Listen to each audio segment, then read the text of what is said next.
Good evening, everyone. Thank you so much for the residents that have joined us at this time. We're going to give our residents just 5 more minutes to be able to connect to the meeting this evening. Our presentation will begin at 6:05. Again, thank you so much for joining the Inspire Pinecrest US1 Vision Plan Community Conversation 2. We anticipate that we will begin our presentation at 6:05. Thank you.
Good evening, everyone. Good evening, everyone. My name is Renee Miller, and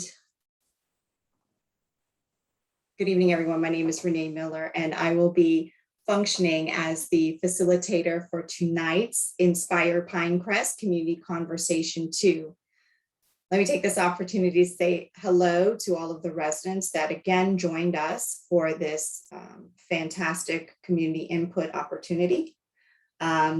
We are going to go ahead and get our meeting started. Next slide, please. I want to share with everyone our rules for engagement for this evening.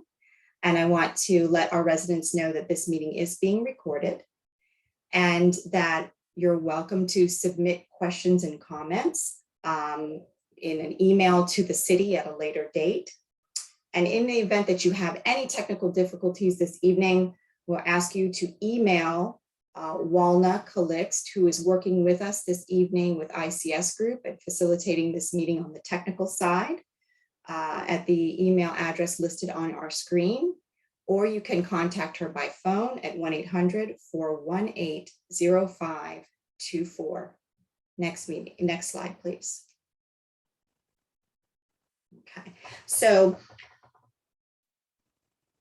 the purpose for today's meeting, for those of you who maybe did not join us for our community conversation 1, is to share our results of our polling from our community conversation 1, which was held on October 27, and to also take the opportunity at the conclusion of that polling to answer questions from the community, and that's going to be hosted by our village manager.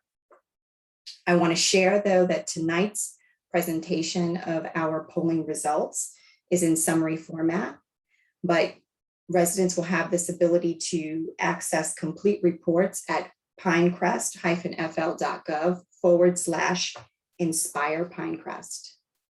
So before we get into the meat and potatoes of our presentation, I want to take this opportunity to introduce our esteemed mayor, Mayor Joe Cordino, to provide us with the welcome for tonight's meeting.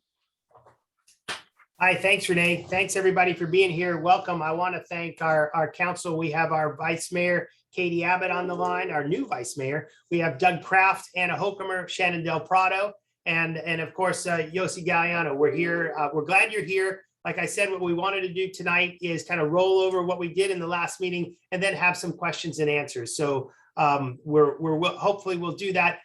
We had a conversation over the past couple of weeks, and I think what we'll do is, as COVID starts to abate, we'll be able to do some more of these types of conversations in a more public, face-to-face setting in the next coming weeks. So with that, thank you very much, and I'll hand it back to Yossi.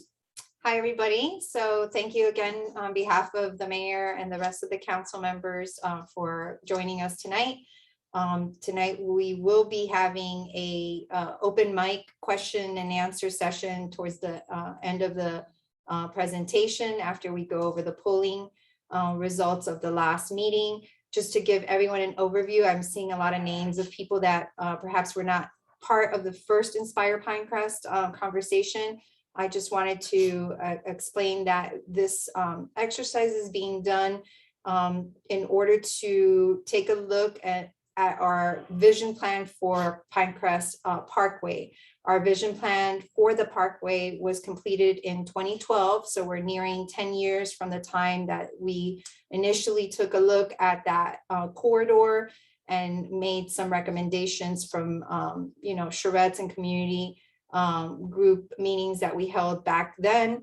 And so we're wanted to dust that document off and take a look at it again with fresh eyes and gather additional input from the community with regards to concepts and that we've been floating out to the community to see how people felt about it.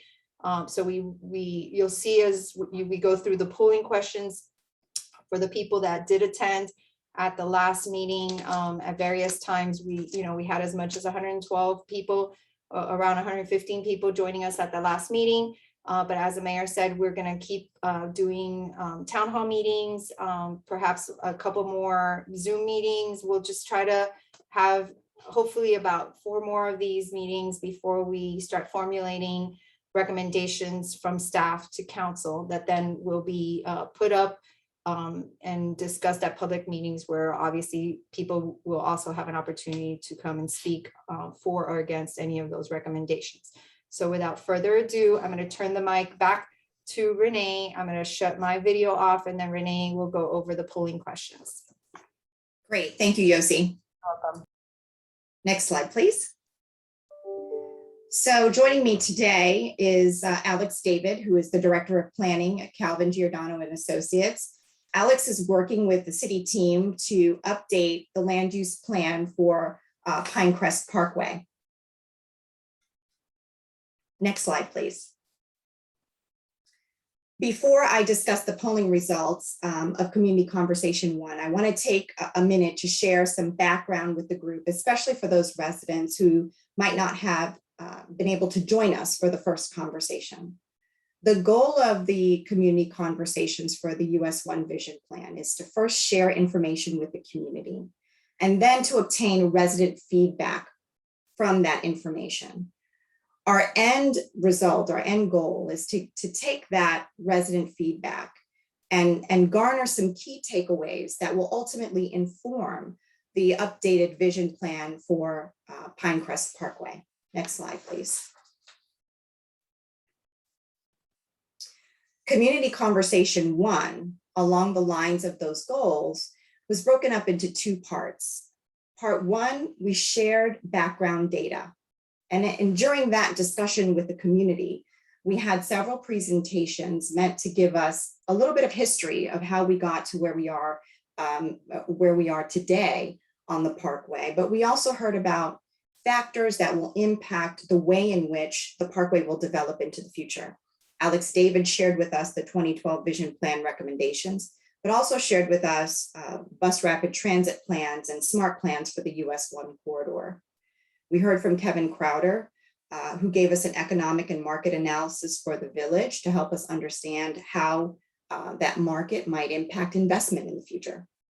And then we heard from our own local architect, Bruce Arthur, who provided us with some illustrative examples of what mixed use, transit-oriented, village scale development could look like in the concept environment. After each one of these presentations, the residents had an opportunity to interact with us through some polling software. And those are the results that you're going to hear today under the section of my report entitled Main Room Polling Results. After that, we moved on to part 2 of our meeting, where all of the residents that were participating were randomly broken into small group breakout sessions, where we were asking them to define what are the community priorities. And those community priority discussions were broken into 4 different segments. One was protecting community character, the other was economic sustainability, transit-oriented development, and finally, we talked about diverse housing options. Next slide, please. I just want to take a moment to reiterate what our village manager said, that this is only the first of many steps that we're going to take over the next few months before any implementation of land use code or a new vision for the Parkway happens. There's going to be many, many opportunities for us to hear from our residents. We had just over 100 people participate in our last meeting, and that is fantastic. We've got 19,000 plus residents in the village, and it's important for us to hear from as many of those residents as possible before moving forward with any public policy. Next slide, please. So we're going to jump now into our part 1 polling results that is as a result of that interactive polling I talked about in the main room. Next slide. So our first question was aimed at understanding, what do our residents like about the current condition of Pinecrest Parkway? So the responses that you see below on the chart represent the top 5 responses received from the residents who participated in this question. So the highest vote getting response was the ease of access to the corridor at 33%, followed by the variety of businesses, the convenience of the Parkway, And rounding out the top 5 was the low density environment and the dining options. Next slide, please. Conversely, we wanted to understand, what do our residents feel are the negative qualities of Pinecrest Parkway? And overwhelmingly, you told us traffic, followed by the need for modernization, and that speaks to architectural modernization, and the need for upgrades to landscaping and appearance. Those 2 things were tied for second, followed by the lack of restaurants and the strip mall nature of the development of the Parkway at this point in time. Next slide, please. We then began to ask questions about, what are the pressing issues in the eyes of the residents that face the Parkway today?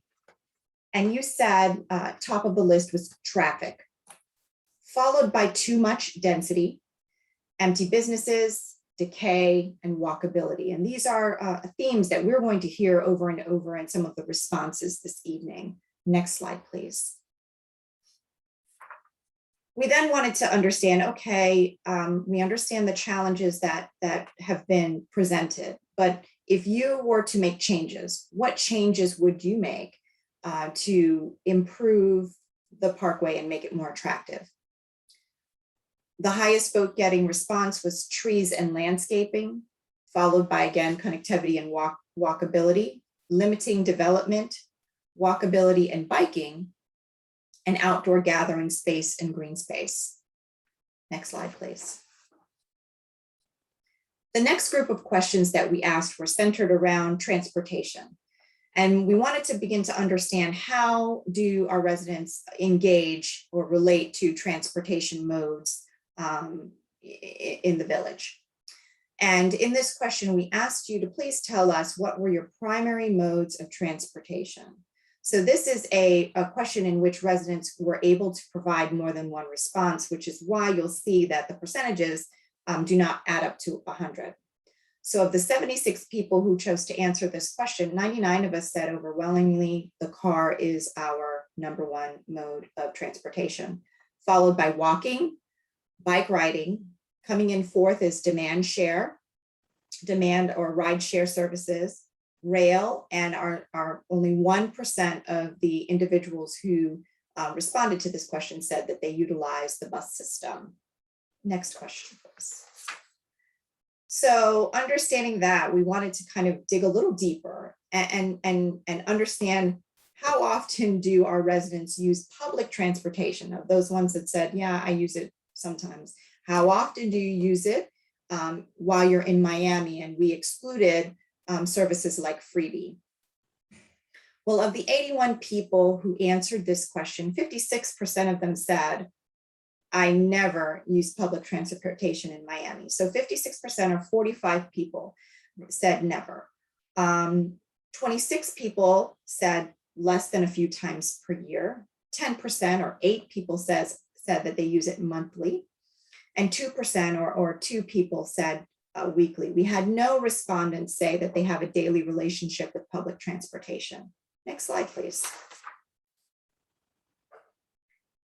Understanding that bus rapid transit is going to be an improved and new service along the corridor, we wanted to obtain some baseline data on our resident interest for this service.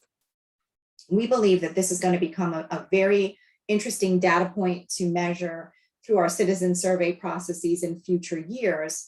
But we asked the question, how often do you plan on using the South Dade Transitway once it's improved with bus rapid transit? So of the 77 people who answered this question, 58% or 45 people said never. 23% or 18 people said less than a few times a year.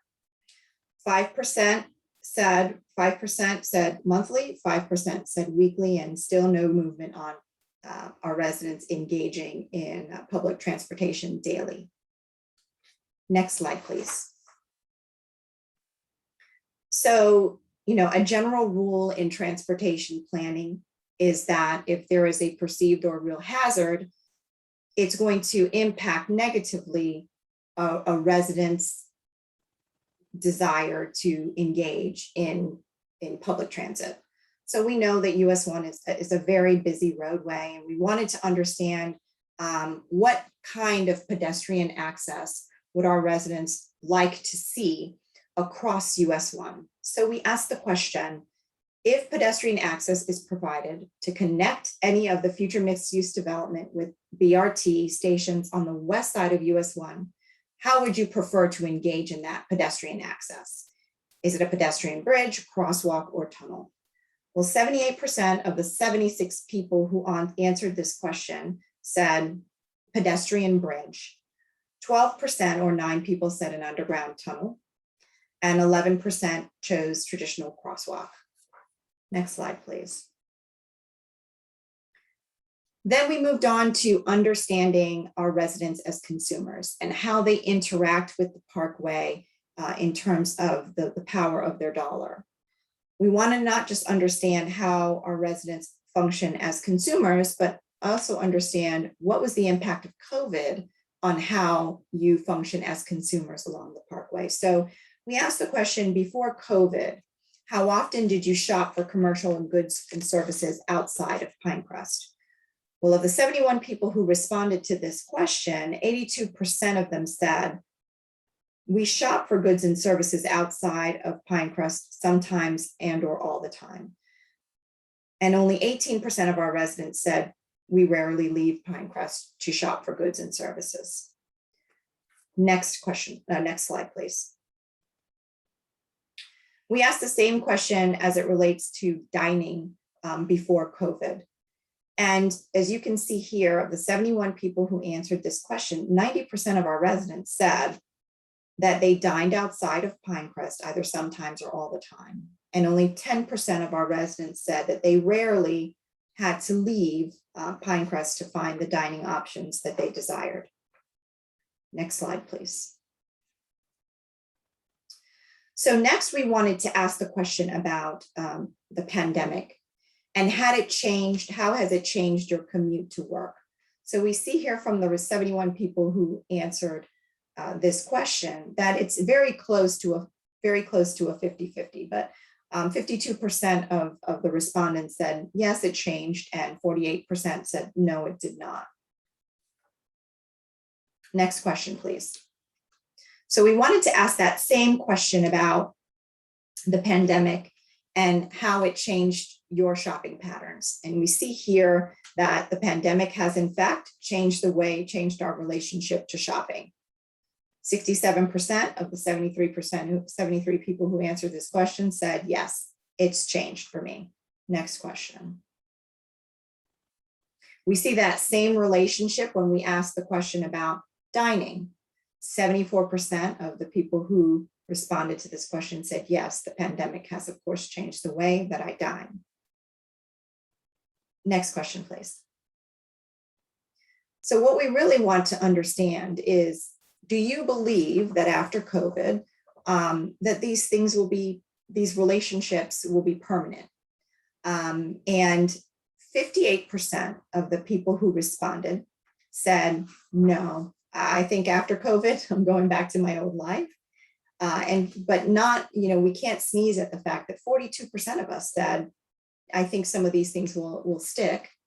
And it's going to change the way I shop and dine. And this will be something that certainly we and the investors along US 1 will take into consideration when retail comes back. Next slide, please. So we asked the question whether or not you were supportive of mixed-use development on Pinecrest Parkway that includes residential. And of the 76 people who answered this question, 18 people, or 25% of you, said, yes, I support mixed use that includes residential. And 58 people, or 75%, said no. Next slide, please. So the final question that we asked during part one of the first community conversation was, what features and amenities would you like to see included in a mixed use development? So similarly to our other open-ended questions that we presented before, the chart represents the top 5 responses. And We heard that 18% do not want to see mixed use, followed by green space and restaurants being tied for second as the things that you would like to see in mixed use development. And then a statistical dead heat between, for all intents and purposes, between no residential and residential. 11% of the residents responding to this question say no residential, and 10% say yes, they would like to see residential. So certainly an issue that we will continue to seek input on. Next slide, please. So as I said, we broke up community conversation number 1 into 2 parts. Before I start kind of discussing the responses, the results out of our breakout rooms, the next set of polling results that you are going to see represent a combination of the responses that were given in each of the 4 breakout rooms. As a reminder, all of the residents who participated in Community Conversation 1 were randomly placed into 4 separate breakout rooms, each of which were facilitated by a different professional, but each room had identical content and identical questions.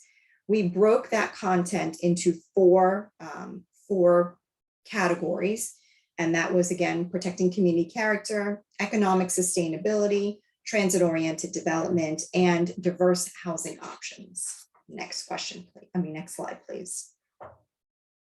So our first subject area was protecting community character. And before I get too far into talking about the results of this question, I just want to take you all through how this chart is laid out. So on the left-hand side, you're going to see the top 3 responses, the top 3 vote-getting responses. Under the column that says total responses to the question, that represents the total number of residents who responded to this question and inserted an open-ended response. The number of similar responses represents the number of residents who said landscaping or landscaping and trees, the similar responses to what's shown on the left. And the percent of total just is a percentage representation of the number of similar responses. One other thing I want to point out before I talk this through is that at the very bottom, you'll see responses represent. So, and you'll see a number that does not add up to 100% because this is an open-ended question, or the next 4 questions that you're going to see are all open-ended questions, which means that our residents had an opportunity to say whatever they wanted to, a statement, a description. So we got many individual and unique responses that could not be grouped together or assumed to be grouped together under these 3 things. So I want to remind everyone that you can access complete reports at pinecrest-fl.gov/inspire-pinecrest. The next couple of days, all of those reports will be up, and you'll have an opportunity, if you're so inclined, to take a look at all of the individual responses that couldn't be found as similar. So we asked the question in a few words: what do you want Pinecrest Parkway and its commercial properties to look and feel like in 20 years? And as you can see, 28% of the similar responses aligned with landscaping, followed by no residential and low density. Next question. Still under protecting community character, we asked the question in a few words: what would you discourage along Pinecrest Parkway and its commercial properties? So we saw that residential was something that our residents said at 33% of the 76 people who responded to this question said they wanted to discourage residential. 21% or 16 people said tall buildings and height were to be discouraged along the parkway, followed by increased density and upzoning. But as you can see, these 3 responses represent 59% of the unique responses that were keyed in. Next question, please. We then moved on to ask our residents, what design features would you encourage along the parkway? And we heard that Landscaping and trees, again, it's a common theme that we're hearing in these types of questions throughout the evening, but landscaping and trees was top of mind for the 87 people who responded to this question, followed by bike lanes and walking paths and low building height. And you can see that these three top responses represent 53% of the total responses that were submitted to this question. Next question, please. And the last question under the protecting community character category was, what design features should we discourage along the Parkway? 35% of the 66 people who responded to this question said tall buildings and height, followed by residential, and signage and big signs were the things that we should discourage along the Parkway. So these three responses represent 77% of the 66 people who responded to this question. So 51 people of the 66 people who keyed in a response indicated that one of these three things were what we should discourage. Next slide, please. So the next category that we queried the residents about was economic sustainability. And in this section, we wanted to understand what kind of uses and what kind of amenities would we support with our dollars in projects along the Parkway. So our first question was, what kind of uses would you want included in a redevelopment opportunity? So you'll see that there's a list of items on the left-hand side here, and you'll notice that the percentage of respondents that are shown on the right do not add up to 100%. And that's because this is another select all that applies. So residents had the ability to select multiple choices that are provided here. So I'm going to take a moment to highlight the top four vote-getting responses. Locally owned retail and commercial was top of the list at 87%. People wanted to see more fine dining. That came in at 82%, followed by urban green spaces and more personal services. You see there's a big break between personal services and luxury retail, 71%, then dropping down to 42%. So I think we can reasonably say that the top four items highlighted were the most popular amongst the residents that responded to this question. Now, if you do want a follow-up question to this question, was a catch-all. So as we talked about, we provided a list for this, but we wanted to understand if there was anything else that we missed. And so we had a catch-all question that if there was anything that wasn't on this list that you felt you wanted to share, please submit that to us. And you can get the responses to that question on our pinecrestfl.gov/inspire Pinecrest. Many of those responses were individual statements that commonalities were not statistically significant. But should you want to dig deep and take a look at some of that, as we will be through this process, you'll be able to find that there. Next slide, please. The next question we asked was, would any of the statements below apply to your thoughts about growth and development? I would support growth and development as long as, and this is another select all that applies, so our percentages will not add up to 100%. And I want to take a moment to highlight our top four vote-getting responses. One is that, number one was that it's in line with the scale and character of the village of Pinecrest at 75%, followed by it improves my quality of life at 66%. It includes high quality design at 43%.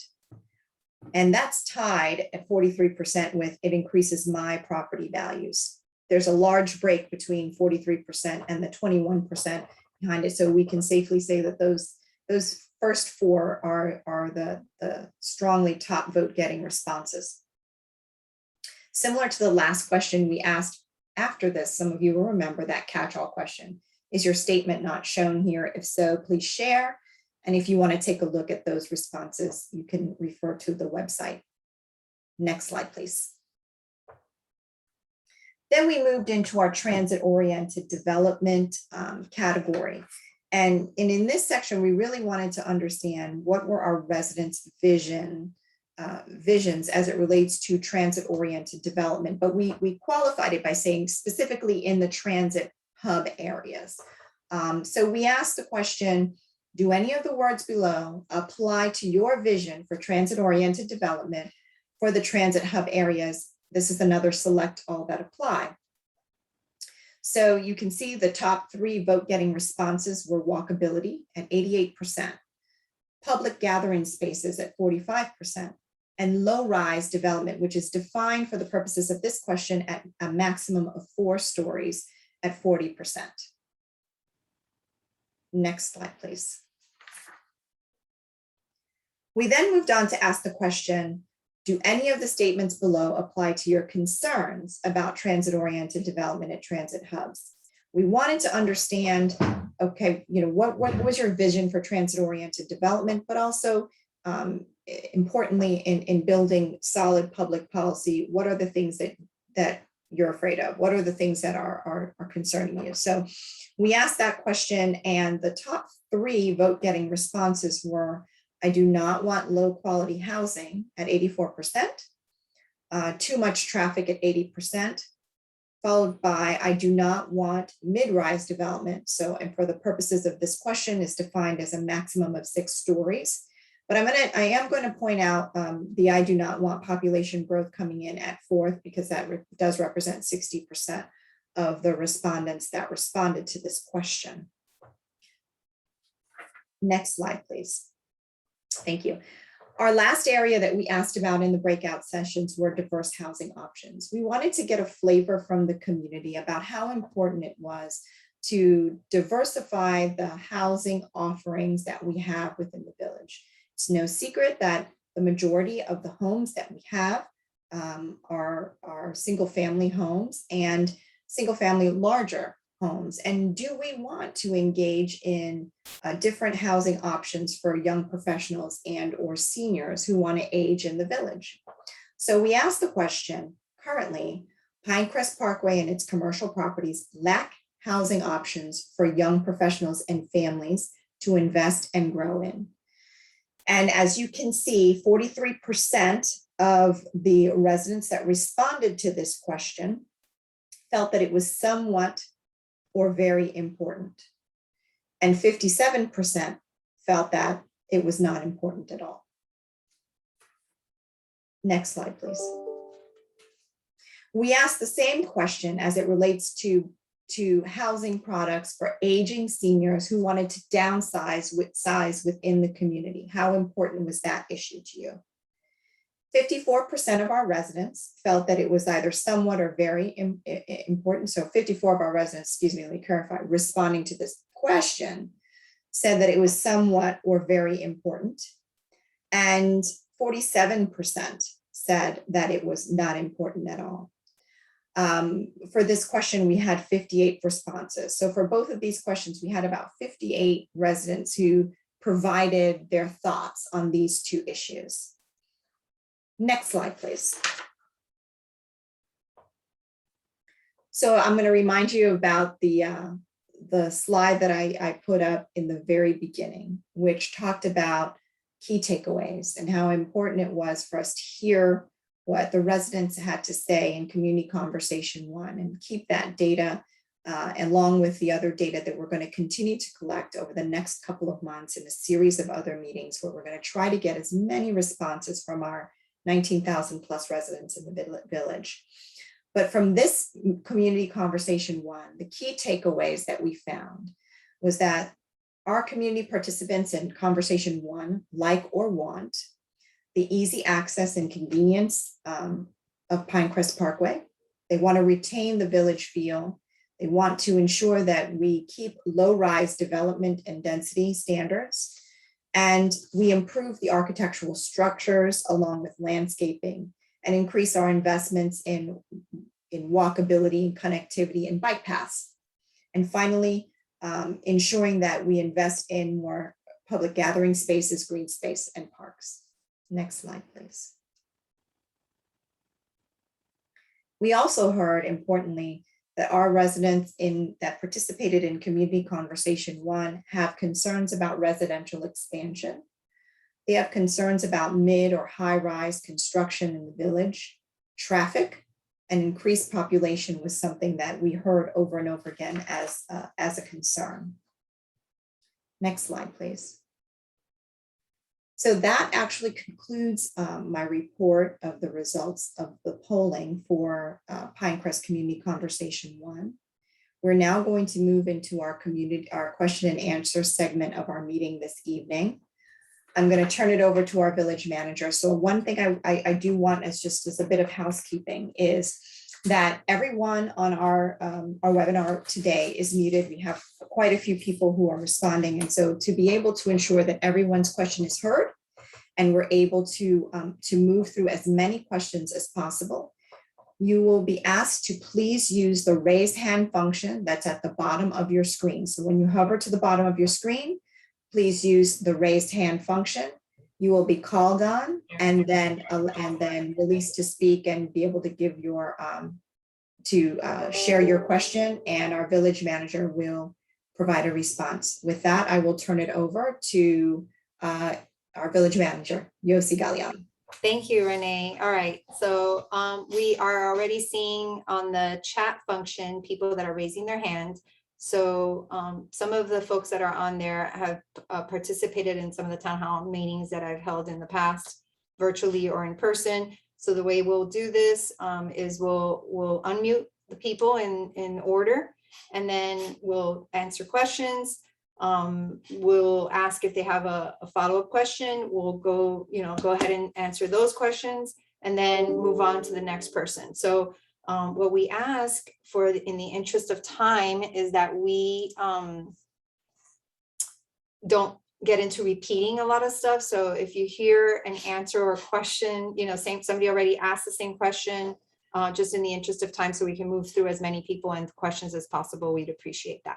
So with that said, I'm going to ask the tech folks that are behind the scenes to go ahead and unmute the first person. Do you want me to call out the person from the list on the side, if that's the case? Yeah, you'll see the first person that we have is Karen Jowitz. I apologize if I said your last name incorrectly, Karen. Okay, go ahead and unmute her, and then I'm unmuted. I really just have a question about the admin. I was wondering why the chat was not active, the chat option, and I was really curious about what is the attendance on this call tonight? The attendance on the call, we have 63 participants. We have 55 attendants and 8 panelists. The panelists are staff and folks that are, running the show. Okay. The chat function isn't open because in this forum, we are allowing for the person to be able to ask the questions and that free conversation that we didn't have last time, where we allowed it only through chat. Okay, thank you. You're welcome. You're welcome. Thanks, Okay. Karen. All right, next person. All right, the next person is Roseanne Starr. Okay. Hi, Roseanne. Hi, Roseanne. You're muted. You're not muted. I'm sorry. Yeah, just go ahead and click on the mic to unmute yourself. I did not have a question. I was just listening. I must have touched something when I was moving my laptop. We hear you. good. now. But thank you. Okay, so All right. she doesn't have a question, Oh, so we there you can go. put her back on mute. Great. All right, and the Maria. next person that we have is Maria Ayers. Hi, Maria. Hey, Maria, what's happening? You're muted. Yeah, she needs to unmute. There you Yeah, go. there you go. Everybody, how are you doing? Good to hear you. So my question is because I don't remember some of the slides being exactly, in the first Inspire Pinecrest being exactly the format that you're recapping tonight. Is this strictly just a recap? Because I don't remember some of these questions. So the questions that have been presented are exactly the same questions. As Renee explained, some of the answers, when they were open-ended answers, everybody, there were 100, at some points, over 100 participants. So what they did was they grouped similar answers together to try to get, the ones that had the most similarities and give you the top 4. But if anyone wants to see all the answers to the questions, they can go online, and the full reports are in there with every single person's answer. And this was really meant to be a recap of what we did in the first meeting, and then just to answer questions as we proceed going forward with more of the public engagement. Right. Did you have another question, follow-up question? So the answer is yes, it's the exact same questions that were posed that night. Nothing's been changed. Do we lose her? Because I No, don't see her she name. bounced in and out. She's somewhere. Is she still on the call? Do we There lose? she is. She's got her hand up. Okay, can we get Maria back on? Because I think, good. Okay, yeah, no, she had a. Are you- My next By chance, question, Maria, I are you think it's connected on a important second that device? Understanding the vision that, I'm still not really clear on the vision. Okay. All right, right now we're in. I'm sorry. All right, Maria, you're gonna have to mute on one of your devices because I see you're logged in twice. So you have to mute one of them. Okay, she got it. So Maria, the answer to that is right now we're in the process of asking questions and generating conversation, and we don't have a vision just yet. What we hope to do in the coming weeks or months as we go through the public engagement, the Inspire process, just like we did last time, is ultimately come up with a vision that will present to the group and be able to have a discussion on something that is very specific. But we're not there yet. We'll be doing that in the next little while. Again, we're not in a hurry to get this done. It's more important to do things right and have a conversation. So as we get there, we'll come up with a vision. I know that can be frustrating, but we have nothing. We have no plans to do anything right now, nothing on paper. Okay, perfect. I think that answers everything. It just seems so RTZ centric. No, I appreciate it. Thank you. I appreciate it. Thanks. Okay. All right. And the next person that we have is Marta Bedheart. Okay, before we take Marta's question, I do want to mention something because of what Maria had said about the rapid transit centric feeling of some of the questions. When we attended the first meeting, the first Inspire Pinecrest, one of the things that did change between the first Inspire, between the first vision for the Pinecrest Parkway and what we're dealing with now is the introduction of bus rapid transit on the busway. And so that's why that topic has been introduced into the discussion of the vision for the US 1 corridor, because back in 2012, we didn't have that amenity coming online with the county. So the county, that's why when we presented about the SMART plan and the long-term plans for the county to put bus rapid transit on the busway, that is one element that changed since the last time we did this exercise of doing visioning in Pinecrest along the Parkway. All right, sorry, but we had one person with their hand up and they were up and now I'm not seeing them again. Yeah. There's Marta. There she is, Martha. Marta. Hi, Martha. Hi, good evening to everybody. I have just two quick questions, and one is I actually work in market research, and I'm just wondering, is Renee Miller? Can you clarify who Renee is? I logged in a few minutes late. Is she a professional researcher? Like, who is Renee? Renee is a former city manager from South Florida. She's relocated to South Carolina. Renee, you can tell them a little about yourself. Hi, Renee. Sorry, I'm just curious. No, it's a perfectly understandable question. So two things. Well, first I'll tell you a little bit about myself. My name is Renee. I'm a president of R. Miller Consulting Group. I'm a former city manager, over 25 years in local government, all the way to including running cities, building cities, all of that. So for the last conversation, we utilized a polling technology called Slido. Okay. So the information for which that you're seeing being calculated in terms of the percentages and responses are being done through their analytical software. Okay. The only thing that's done differently in terms of the way in which we're reporting it is for ease of presentation and for an ability to succinctly share that information with the community.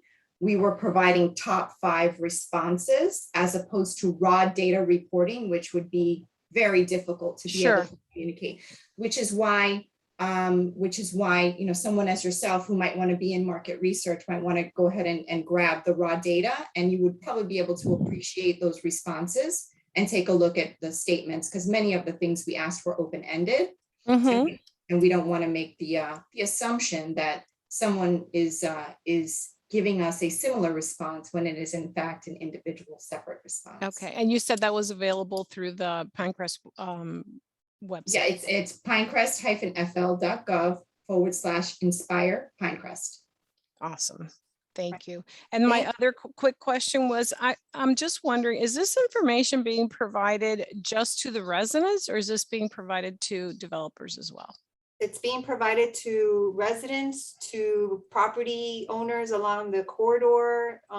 This is not open strictly to residents. It's anyone that wants to participate in this process. So, Okay, you know, we send out invitations to, you know, possible people that might be interested, and whether they participate or not is up to them. okay. And would part of that, those notifications include developers? We have noticed, and I'm not sure if staff is on there, but I believe we've noticed people that have developed already in Pinecrest, like folks that did the shopping center on 120th.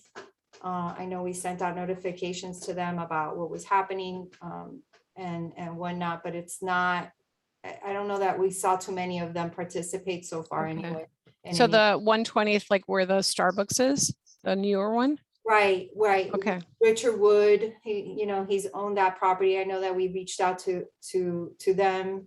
Mr. Sue, who did that, the rezone, you know, the redevelopment in the shopping center where the Starbucks is. So we wanted their input too, but I don't know that they've actually participated in any. Okay. It's critical, however, that they do participate. I think one of the things that we got to do is make sure that, you know, if we're going to propose something on the corridor, we need the opinion of the people who own the properties to see if they want it, like it, or it even is feasible in any way. So their opinions of those folks are critical as well. Okay, Right. no, I was just curious. Yeah, and Okay. actually, and now that you said that, it's reminding me that we also sent it to the Pinecrest Business Association to hopefully, you know, get them to send it out to their membership too. So, you know, hopefully we get some input from the retail establishments and stuff like that as well. Okay, great. Thank you so much. I Thanks, Marta. appreciate the You're welcome. information. All right. Next one up is Paul. Hey, Paul. Paul, you're on the air. I know it sounds like a radio show. I know. Paul, are you there you go. Is Paul unmuted? Paul, you need to unmute yourself. There you There go. we go. Hey, hi. Hey, what's happening? Hey, thanks for, I've been following and participating here, and I like the last person who posed some questions there. Why is it if somebody wants to develop and put residents in, have an opinion if they're not going to live here and deal with traffic? I know you said, oh, they need the people who own the property. Great, if they own the property one way, but if I'm a developer and I'm looking like another downtown Dadeland, I don't really care about the residents. I'm going to develop it, I'm going to sell it, and then I'm going to move on. So I don't understand why we include people that aren't residents. Well, I don't know. I think we've had people on from Palmetto Bay and some from Cutler Bay. And so it's an open, anybody can sign up that comes in there. And we're just here to listen to opinions. And I have not been approached by a developer or talked to a developer. I'm not quite sure if any of them are on or not. That's certainly we're reaching out to the property owners, but we're just looking for opinions. So ultimately, we'll end up with a recommendation for land use and zoning improvements, and then we'll be able to debate those and make a decision. I mean, ultimately, it's the decision of the people of Pinecrest to do. So we're just looking for people's opinions on this right now. Doesn't All matter. right, thank you. I got a couple more follow-ups, if that's Sure, okay. hit me with them. Okay, so, all right. So the next thing, will you be doing a study at downtown Dadeland and how the traffic is there and how much is full and how many people are residents, how it impacted our schools? Is that gonna be part of this No, process? no, it's not. A little bit of the answer to that question is that, I guess the impact of schools, when a development comes in to get an approval anywhere in Miami-Dade County, it goes through a process called concurrency. And that's where the local government, which would be Pinecrest, and the county government would measure its impact on all of those things you mentioned: schools, parks, electric utilization, water, sewer, those types of things. If in fact capacity wasn't there for those types of things, the developer would be asked to mitigate the impact. So for instance, if the roads or the transportation network didn't have capacity, or there wasn't enough school seats, they would be asked to contribute to make sure there was enough seats or enough trips or whichever. If the developer failed to mitigate, then the development would be denied. So all that stuff is taken care of at the time of a development of application. Okay. My last thing is, please don't take away my Home Depot. All right. That's my little sanctuary. I mean, last time there was a lot of discussions that they were going to knock it down. No. That was not discussed.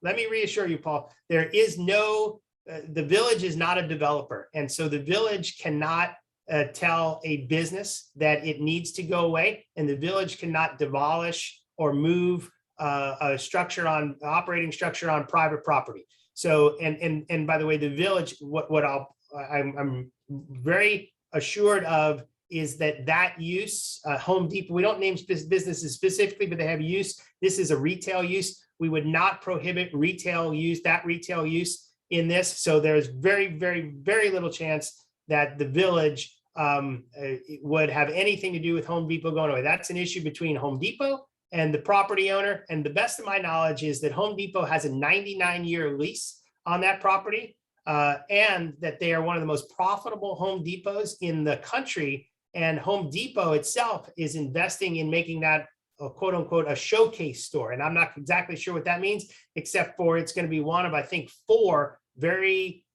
very different Home Depots. So you can anticipate that Home Depot will be there for quite some time. I appreciate that. Thank you very much. You're welcome. Good to talk to you. Okay, Brian. Yes, Brian Hagenlocker. Brian, you're on with Yossi and Joe. Hi, Brian. How are you? You may need to take yourself off mute. Can we take him off mute? No. No. Yes, Brian, you can. Let me ask him to unmute himself. There you go. Hello? Hey. Hi. Hi, this is Lourdes Casuso. I'm Brian Hagenlocker's wife. We're Hi. only in one device. I'm gonna speak first and then he's gonna speak. Okay. My concerns are, number one, has anybody taken a trip down to Coral Gables on US 1? Of course, yes. Yes, so you can't avoid but notice the behemoth that has been built on those little tiny pieces of land. Right. I am freaking out that that's what's coming our way. Right. I lived in Coral Gables. I can't remember the name of the mayor there, but he was completely opposed to any high rises. And I don't know what has happened to Coral Gables. Thank God we are in Pinecrest now. But I'm seeing a new building coming up on US 1 somewhere where Natuzzi, or I can't remember exactly where it is, where Roasters and Toasters are. How many floors is that? Okay. How many stories is that building? I'll answer the first part of the question. So Village of Pinecrest right now is in control of any of the land use and zoning, and that includes the type of uses that can go in any place in the village, and the zoning, which is their height. And while we don't have a vision just yet, I don't want to speak too much in advance, but I can almost guarantee you that buildings the size that they're putting in Coral Gables are absolutely not going to be part of this. I don't think there's a market for it. I don't think there's a desire on the council for it. I don't think there's a desire on the residents. I mean, and so I wouldn't anticipate even necessarily going, I don't know, but I think we allow 4 stories right now, and I don't anticipate really at this point in time needing to exceed that with anything that we do. So I think you're right. It bears watching. And that if eventually we'll come up with a vision, and that will certainly be one of the points in the vision, but I don't think you have much to worry about at this point in time. Okay. Follow up? Yeah, I just want to reiterate that currently the code along the entire causeway on corridor on our side allow for 4 stories. And so everything, at least that we did at the first Inspire, and everything we're, gearing towards and actually hearing back is people don't want to go beyond that's really their limit. So it's like the mayor said, it's likely going to stay that way based on the input we're getting so far. So unless something changes enormously as we go forward with town hall meetings, I'm pretty confident it will stay at that scale. Okay, my last comment is I want to reiterate the comment that somebody else made before, maybe 2 people made, that I don't see how we should seek opinions for people that don't live and pay taxes on the village of Pinecrest. Okay, I so know you're looking for opinions, but those opinions are not welcome. We only want the opinions of people that pay taxes on the village of Pinecrest, the ones that are going to live with the consequences of our decisions. It's very nice to come and give an opinion and don't deal with it. okay, so I'm the answer I'm going to give to this is people that own the commercial properties pay taxes as well in Pinecrest. A lot of the owners of those properties are actually not just owners in the commercial property district, but also property owners and live and work in Pinecrest. So these are public forums. We're a government entity, and as such, we have to be open to public input from anyone. Well, we weigh those things when the council makes decisions. They're going to weigh that. They understand there's different interests and obviously different agendas when you're talking to a resident versus a developer or a commercial property owner, and those realities are weighed into their decision making and staff's recommendations when we come in after we go through these community input sessions with recommendations to council. Yeah, so this isn't about the development community. This is about the people of Pinecrest, if you own property.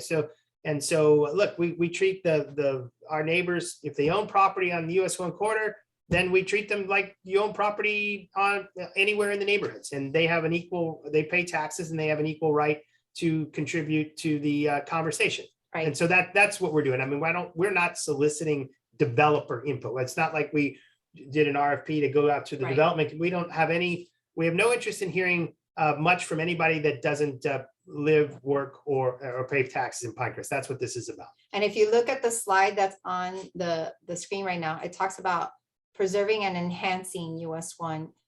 For us, I think, and for the council, the biggest issue is, our character and what that will look like going, 20, 40 years in the future. But always looking, we're a village. We don't want to look like a big city. We're not interested in, there's a certain scale to the buildings and architecture feel that I think, meshes better with a village than, a regular city. So I think that's what we're striving for.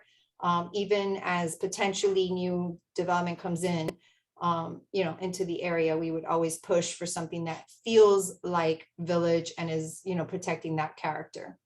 Okay, my last comment, and it's just like, I want to congratulate on the property on Kendall Drive and 67 on making that a park. I was freaking out about what would happen there. And thank you so much for taking the initiative. And I don't know how this came about, but it's a wonderful idea to have a park for the residents. I also want to point out, for example, the Baptist development it fits very well in the village. The landscaping is beautiful, and then we can model whatever comes next to that, maybe 2 stories, very well, landscaped, but nothing, that doesn't fit with the quality of life that we have enjoyed for many years. Right. And is there a question? Right? Okay, no, thank you very much. Okay, And thank you. I'm gonna let the next person speak. Thank you. Good Thanks. night. See you thank you. later. Good night. Okay, Phil Rinaldi, I think, is up next. Phil disappeared. Or now he dropped down. Christy, the other guy disappeared. Nope, there's Phil, a second. All right, Well- Christy, you there? Is it Christy that's up? Or is it Phil Rinaldi? Well, no, it's up. It is Phil. Okay, ahead, Phil. Okay, Just, you can hear me, I guess? Yeah, Yes, Phil, you we can. got you. What's happening?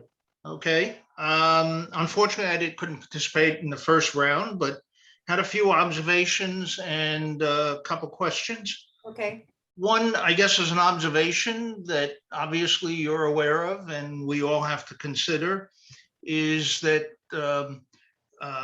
Pinecrest Parkway actually is on the far west border of our village. And so in and of itself, it poses a problem in, if you will, creating that village sense that you're striving for. Typically, villages have a main street in the middle of the village rather than at the edge. And along that line, one of the challenges, I guess, which came up about a building, I think, being built on the west side of US 1, and being, I don't know how many stories tall, is that I guess we only control the zoning and land use on the Pinecrest side of US 1 and not what Miami-Dade chooses to do on the west side of US 1. right. Is that correct? Yes, Yes, absolutely.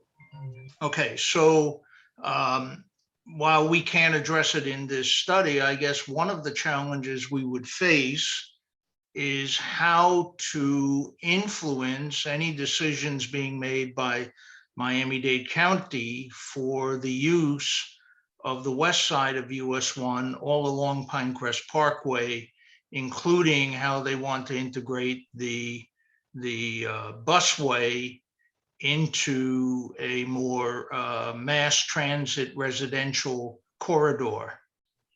So again, I don't know that the study is looking at that directly, but certainly as a village, we really have that as a major challenge. so is there a question, Phil, that you want to pose so the mayor and I can try to? Well, respond? the question would be if you wanted to comment on that. My question related to that is you mentioned in a couple times during the presentation about transit hubs. And I assume one transit hub is Dadeland South Station, which is across from Pinecrest, the village of Pinecrest properties. Right, But I'm not aware that there's any other transit hub on the Proposed. remainder of the parkway going south. Yeah, let me explain. So the county had recently approved a rapid transit system. It's called the Bus Rapid Transit System between Dadeland and Florida City. And so that is approved. It was a $300 million project. It got $100 million from the federal government, $100 million from FDOT, and $100 million from Miami-Dade County. It's under construction right now. It has stations that the county calls transit hubs. I believe we have 2 additional stations in Pinecrest. One is at 104th Street, and one of them is at 132nd Street. So the county, 136. I'm sorry, 136th, my apologies. The county is calling those transit hubs. The county has changed their land use and zoning on the west side of US 1. They did this in 2017 to support those hubs.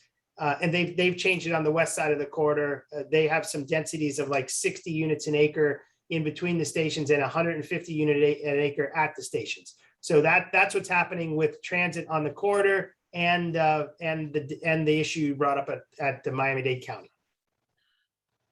Okay, thank you. You're welcome. Thanks for chiming in. All right. Did you have any other questions, Phil? Oh, no, I guess not. He took himself off mute. Okay, thank you, Phil. Thanks, Phil. Next, right, the person, next one is Thomas. Thomas Sambieri. Hey, Tom.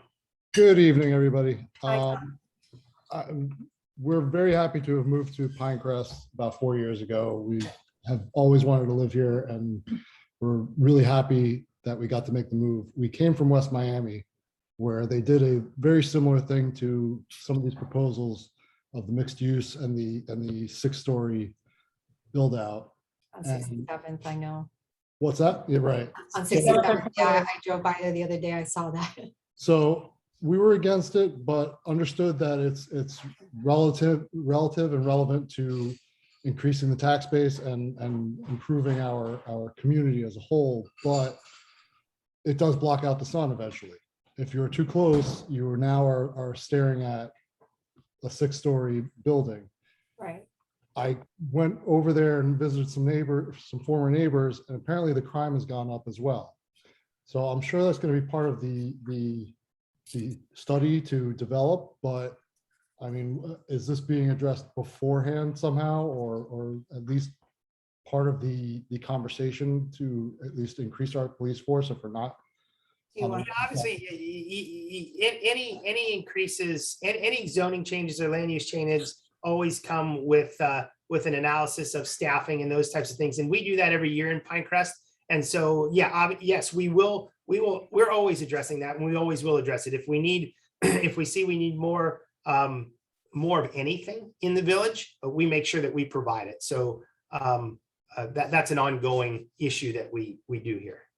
But as far as I guess some of the stuff that you had mentioned with the West Miami case in particular, I'm not sure if you participated in the first Inspire Pinecrest, but one of the things that we had toyed with and put out to the group was that mixed use idea of adding the residential component, for example, would not be possible in areas that are just too thin for exactly the same issue that you're bringing up. I think it would be pushing the mass or scale of things very close to the people that are adjacent. There wouldn't be any opportunity to buffer, between that commercial corridor area and the residential area. So we were more focused on specific areas, like, for example, the area that's between 132nd and 136th Street,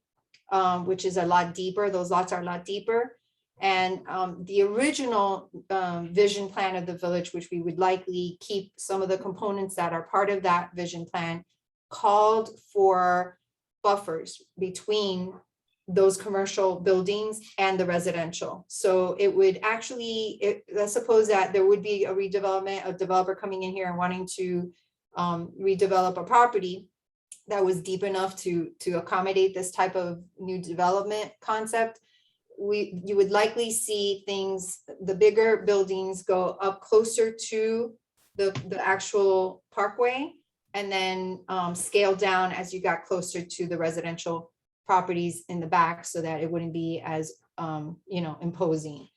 One of the main issues that we always deal with in Pinecrest is protecting the residential areas from commercial intrusion. And that is at the heart of what we're trying to do here. If nothing else comes from this, what we hope to have is look, these shopping centers are getting old, they're getting purchased, they may be redeveloped. Even if they're redeveloped with no changes in anything, no changes in height, no changes in use, I'm not sure we want them to develop in the same form that they're developed in originally. Right? We get plenty of complaints because the buildings are too close to the residential areas. The trash gets picked up too early in the morning. There's noise from the parking lots. We want to try to create a better buffer between the residential areas and the commercial area. And that's really what our technical people will be looking at. How can we do that better? Can you move, when it redevelops, can you move the buildings further away? Can you create a better landscape buffer so nobody sees anything, or eliminate the noise? That's at the heart of what we're trying to do. So we're hoping the next iteration of development on US 1, it gives you a higher quality of life and a better character in the residential neighborhoods abutting the corridor. And that's what we're striving for. Okay, the piggyback on that was to preserve our tree city status. I just Absolutely. Always. If not, get it better. We'll get it better than it is now. Yeah, for those of you who don't know, I walked the streets when we first started doing it. That's how we found her. And so putting in the trees, so that is near and dear to Pinecrest. We actually were in a competition with Coral Gables to see if we can become the #1 canopied. And we won. Yeah, after Irma brought down a bunch of their trees, right? Sorry, it doesn't matter how you. Right. So, all right, Thomas, did you have any follow-up questions that you want to ask? I guess part of the mixed use issue with the commuter and the busway is how are they addressing the actual usage of it? Because not everybody works in Brickell and not everybody would be commuting from Pinecrest along US 1. So Right. I think it's self-fulfilling prophecy where you have access to this thing that nobody can really use and everybody defaults to their own personal car Right. as they have for decades here in Miami. Yeah, I looked, there are certain studies and statistics that have been shown. I'll give a couple of them right now. Southgate, 88th Street South is about 50% of the geographic area of Miami-Dade County. The population of that geographic area is 25% of the population of Miami-Dade County. So it's got a lot of room to grow. The employment is half of that. It's 12% of the employment of Miami-Dade County. And so what happens is that close to 150,000 people a day drive right now north of 88th Street. And the reason they put the transit line is because a large percentages of those 150,000 people go to work either in South Miami, Coral Gables, Miami, or Miami Beach, all accessible by rapid transit. So while it won't take, theoretically, if it's used and it becomes constructed, while it won't take 50% of the cars or 100% of the cars off, there's a good possibility that it takes a good percentage of the cars off, and those people then can use it to get to work. And so the theory behind it is if you look at traffic when school is out in the summer and people find it to be a little bit more manageable, that represents a 5% decrease in trips that are happening. If incrementally you can take another 5% or 7% off because they're using the rapid transit system, that's a significant number of cars and you're able to move around a little bit better. And don't forget, there's a tremendous amount of growth that's happening south of us in Miami-Dade County, and all of that traffic, if it doesn't get on the bus system, would be driving up through US 1. So that's a little bit of the planner and planning behind the BRT. Thank you both for hosting. Thanks, Tom. You're welcome. Okay, Vivian?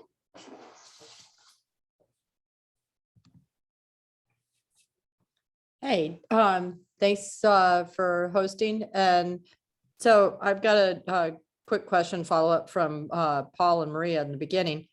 How are we knowing who's responding to the questions and the polls? When I signed up for this, I didn't put that I'm a resident or not or anything like that. Well, we know a lot of the people just from their names because we're small towns, so we know. Yeah, we don't know exactly who everybody is. There might be people, like I said, it's a government entity, so we open it to the public, and we might have people here from Hawaii, for all we know, participating. So we try to poll as much as we can. We're going to try to do town hall meetings and just put out feelers to the community. After a while, you just get a sense, where there's commonality and where there's, you start getting a pulse for what residents think, just from talking to people and over time on different concepts that we're going to be floating out there.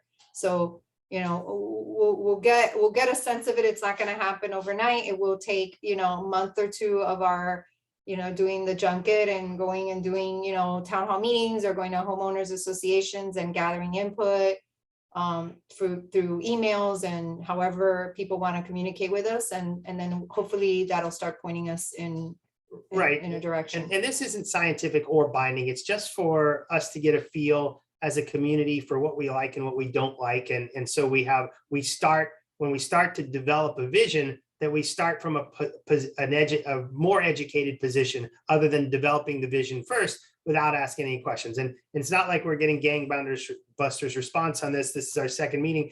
The first one we had, less than 0.5% of all residents weighed in on the question. So it's more of an exercise than a scientific opportunity process. I appreciate what you're saying. And when you've only got 100 and so people, Right.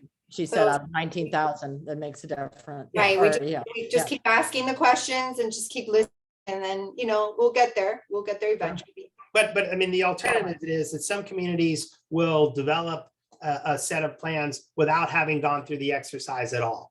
And we've never done that in Pinecrest. We approach these things as a community, and that's what we're doing here. And we're not going to reach 100% of the community. And frankly, this may be a little boring for all but 1/2% of the community. So we do the best we can. Sure. Thank you. Did you You're have any welcome. other follow-up question? No, that was it. Thank you. Okay, thanks. John Steinbauer. Hey, John. All right, I'm back. I'm on. All Hey. right. Hey, John. Good to hear How you. you doing? Hey, Good, how are you, honey? A question that might be on everybody's mind is, will there be in-person meetings Yes. as we go through this? Yes, sir. Yes, we will do in-person meetings. I understand that this format is not for everybody. And so I like these, but I also enjoy the in-person meetings. We will be doing in-person meetings. So stay tuned. We're in the process of planning it. Right, we're gonna be doing, John, like town halls like I do for the budget.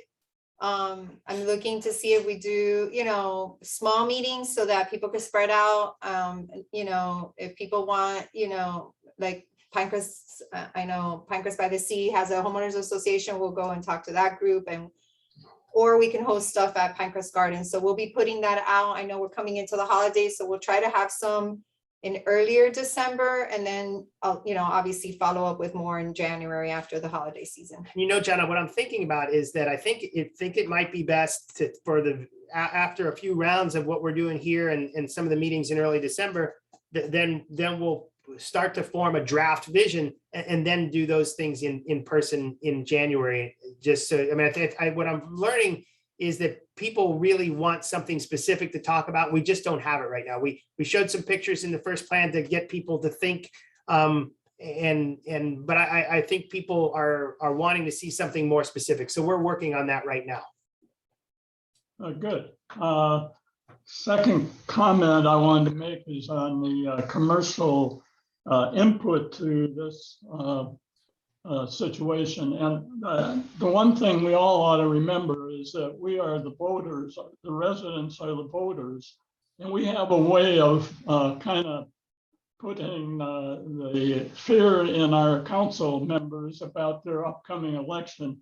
So, and we also, many of the issues we have to vote on. So I think we'll be safe there, and having commercial coming in and offering some suggestion isn't bad. The only thing would be if we're taking internal votes on something like this and they override the numbers that we have, they could skew the vote. So that we got to be careful of that. We ought to probably find out in some way, form, or shape as we move on who is on or at the meetings, either virtual or regular meetings. Yeah, I don't disagree with you. We see all the names. That the best of my knowledge, we don't have really anything but residential property owners on either of these two meetings. And again, these are not binding. They're not votes really. They're just to inform us. Ultimately, this comes down to the way we've done everything else.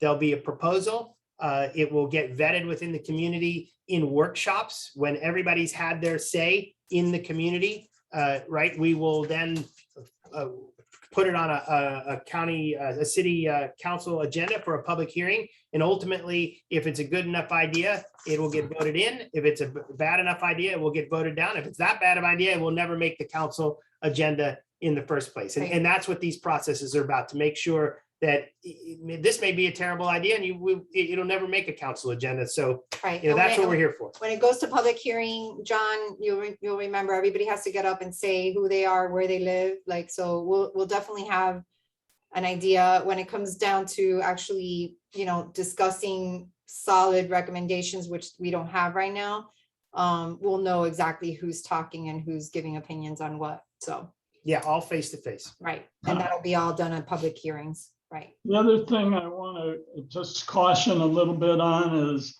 now, I live right near Metro Rail and I can walk even at my age, but the thing that I'm concerned with is having overpasses for people getting off of and changing from Metro Rail to bus at our location anyway, Right. and having them intruding into our neighborhoods. I mean, we have enough people that we're trying to keep out. And the other thing that I would like to comment on, and it's not really something on this, but I think Miami-Dade County needs to take a look at how they're policing the north side of Dixie Highway. There's guys doing 50, 60 miles an hour and all that. We have cameras, they have nothing, and they really are not policing their side of Dixie. Right. So I know it's not involved with this, but Joe, you can maybe put something in the ear of those people out there. We never see police officers coming up and down. It's all our guys. Yeah, well, you know what? We've got an excellent relationship with County Commissioner Regalado, who's been absolutely wonderful over the last year. And so we will reach out to her, and then we'll have our new police chief reach out to Miami-Dade County as well. We're always trying to coordinate with the governments around us. Not that we can compel them to do anything, but we try. And so we will reach out. Good. Put the pressure on, and that's all I have for the evening. Thank you, you, Thanks. John. Thanks for doing this. Good. Thanks, John. Good to hear you again. Yep. Okay. Next person. James Mahone. Hey, James. Hi, I just had to unmute. Hi, James. I was at the meeting last night, and I appreciate both of y'all staying and answering some questions. I was unable to attend the first version of this and was really hoping to see the same presentation being put forth a second time. I'd like to know what all was presented. So the video, James, of that meeting is also on the website, so you actually can sit and watch what everybody else watched. So Okay. you'll get a good feel for what was presented.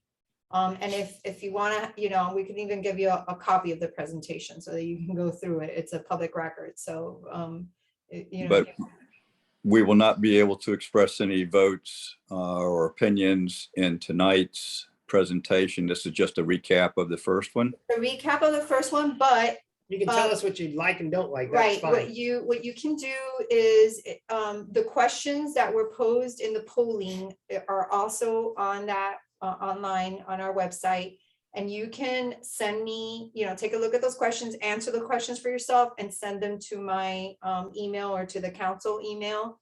Our addresses are on there, and actually there is a Inspire Pinecrest email specific, so you can respond to that. It gets forwarded to my inbox. And that input that you provide is also shared to the elected officials. And if you want to email or text me, my cell phone number is 305-606-2364.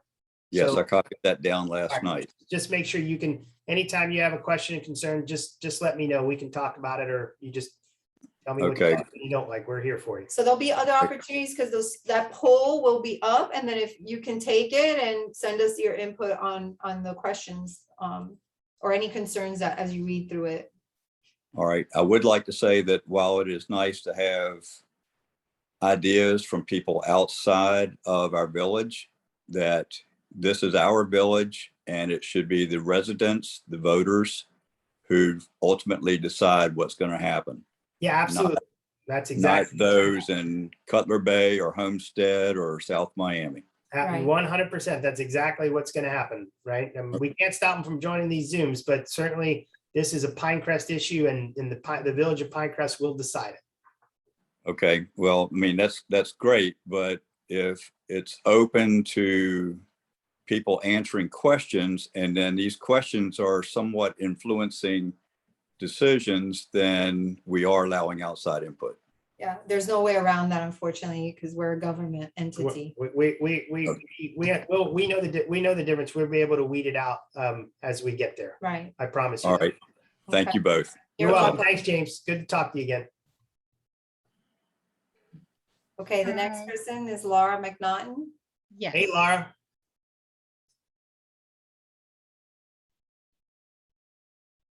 Laura, Laura, you can go ahead and unmute yourself. she goes. Can you hear me now? Got Yes. you. Okay, thank you so much. I'm glad to see our mayor and our village manager here. You already had some residents answer some of my questions, but I did want to go back to the first Inspire Pinecrest Part 1. The presentation showed some concepts divided into 3 site plans, Site A, B, and C. And you mentioned earlier that you're not sure which owners or stakeholders actually participated in the Part 1 conversation.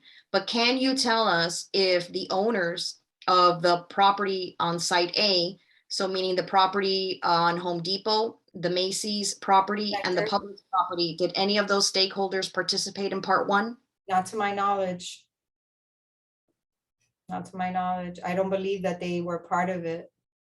Okay, do you know when you post these results online, will there also be a listing of the stakeholders that were Everybody's invited? name, yeah, everything that's there will be, it's public record. So everybody that participated their name will be listed. I couldn't tell you, like, I do not know those people, so I couldn't tell you if they were there or not. And I don't remember seeing, for example, the owners of those properties, their last name is Spector, and I do not remember seeing that participating in any of the stuff that we did at the first meeting. Okay, it was just interesting because the first concept that was shown for Site A took the concept all the way through the Macy's property. And I do know that those 3 properties are owned by 3 different. Right, that is because the village, remember that exercise was something that the village, asked an architect to conceptualize.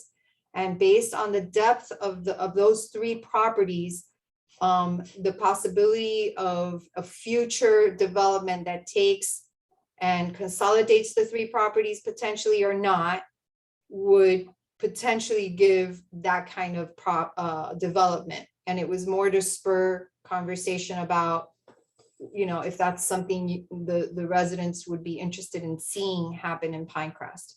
But there is no the owners of those properties. In fact, the Macy's property, we had conversations with folks that were looking to purchase that property, and the Macy's folks were asking for, I don't know, what, $33 million for that property, and nothing came of that. So every so often we'll have groups of people that are thinking of buying a property, and then it just falls through because the cost of the property, whatever the current owner is asking for, is beyond what they would invest in. So, but there is no discussion with anybody right now. Publix is not going to go away, like we said last night. Home Depot not going to go away. They pay, they have an ongoing lease, a long-term lease with the current property owner there. Okay, I'm glad you said that. So one of the things that I noticed in Palmetto Bay along the US 1 corridor, there are some commercial properties that are listed for sale. And part of the description online for the sale of these commercial properties is the potential and possibility of rezoning to mixed use. So you already see some realtors, in our neighboring area marketing these properties as potential mixed use zoning coming soon.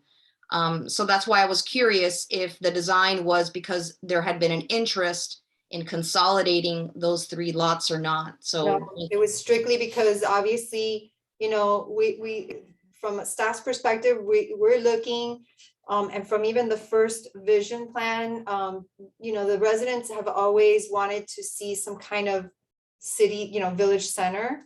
And for that kind of development, you need large parcels of land. You just can't make it look and feel like a center if you don't have large parcels of land. So, from a conceptual standpoint, that area happens to have the deepest and largest lots in the village. The Macy's property, like we all know, it's questionable, it's a little derelict, it's a miracle that they're still there, and functioning, quite frankly. Yeah, they are, they're still there. The Publix obviously just got redeveloped, and then you have the Spectre property that is a large property, but if you got all three of those and consolidated that, you're talking about 25 acres. This is, land use and zoning are long-term visions, right? And so when they originally put a land use and zoning plan on the corridor, it was probably back in the 1950s. And then these buildings developed, and they're coming to the end of their useful life, some of them, but it's been strip malls, 75 years, right? These are 75 years. So the Publix building will be there for gosh, only knows how long, decades. Macy's is on its way out, and that, something's likely to happen there. Home Depot will probably be there for decades as well. But yeah, these we're things are looking way into the future on 40 this. years out into the future, 20, 40 years out into the future. Okay, I appreciate that. And just a follow-up question as far as like a financial impact study. So I understand that these concepts will be evaluated, but while you're having these workshops, and I'm not sure if the next one's going to be in December, but at some point in these workshops, will you include some kind of financial impact study or evaluation as to this is how much revenue we were generating with the properties the way they are, and this is how much revenue we could potentially generate if it's rebuilt with this vision? Well, is no, that I going to think we would do that with I think somebody would look at that in the case of an actually proposed redevelopment, because we're simply not generating the revenue that the land use doesn't generate the revenue. Remember, the corridor is zoned for 4-story commercial development, at which it doesn't, we don't generate revenue off of that potential. It's never developed to 4 stories in 70 years of development. So no, we'll look at that when an actual site plan or application would come in to the village, of which there are none. Okay, I appreciate that. And just my last question is, I did email the manager, and she's always very wonderful to respond. So I do want to have everybody understand that if you do email, you all respond very quickly. So I appreciate that. But one of my questions to the manager that she answered was, have there been any applications submitted by any developers, builders, or even the landowners on any of those 3 sites that were submitted in part 1? And the answer was no. So I guess technically they have not submitted an application, but have any of these owners currently shown an interest in redeveloping? There is interest. We know, for example, that the Captain's Tavern site and the properties, that shopping center, we work with different lawyers that work for developers, and what we're hearing, for example, on that site is that they're working to consolidate and buy, because that's one of those sites that has a lot of different owners, and they are looking to consolidate that. But we have not seen plans that actually tell us what it is that they're going to be coming to us to try to pitch. So, and I can tell you that since I got elected as mayor, not one developer has come to me with any interest in redeveloping on any of those. Right. So we get sometimes these developers that come in with ideas, like I said, that, well, the Macy's people that came to talk to us, and they wanted to, they want to sell. They wanted to buy it, and they were trying to pitch ideas, but then it never comes to fruition. So there's a lot of the rumor, and what I understand is that the Captain's Tavern location in that area there are workings already privately to consolidate some of those properties. What that project may or may not look like, I have not seen, and they have not submitted to us. Up north in the area where the Mitsubishi dealership was, which was right across from the transit, the North Station, it's currently zoned to allow mixed use residential. And ironically, a new investor came in, bought the property, but they're not planning to do anything other than have another car dealership there. So like the mayor says, we can put land use on things, but it doesn't mean that the development community will actually come and build what is in the code, and what is allowed. A lot of times they don't take the full advantage of what the code would allow. Sunnyland Shopping Center is another one that They were bought out, I want to say like 5 years ago at this point, and they didn't do anything. They could have come in and revamped it. They put a little money into it, but they didn't go to the max of what the code today would allow them to do there. And that's one of the reasons that we want to look at this, because if they were to come in with plans for redevelopment, would you want them to redevelop with the buildings in the same place they are today? I mean, if we're looking to put additional buffering in between the residential and the commercial areas, I'm of the opinion we need to come up with a better form for those buildings. 1950s style development is not what the future of Pinecrest should look like. But that's the rules right now, so they could do it today. Unless we come up with a different style, more landscaping, different type of signage, better buffering, more pedestrianism, they can put in a 1950 strip mall. And that's not going to be good for the future of Pinecrest, because that's not the future of retail anywhere. I appreciate that. I agree with you. I think better buffering is better for everybody. The main reason I was asking that question is because when you look at the website of Spector and Sons Construction, which is the family that owns the Home Depot land, they actually have drawings up on their website. I've never looked at them. No, that's okay. I'm just saying that for me, that's what caught my attention, is that back in 2007, they posted on their website drawings that included residential.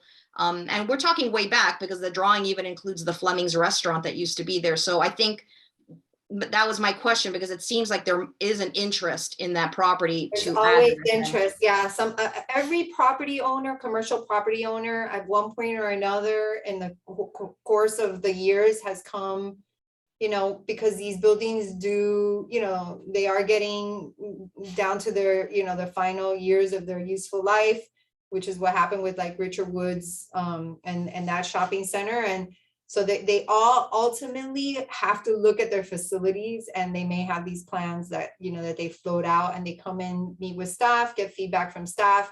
And our role from, when we're dealing with these property owners and possible investors for redevelopment is, show them what our current code is. This is what the code allows. This is how you can build, right?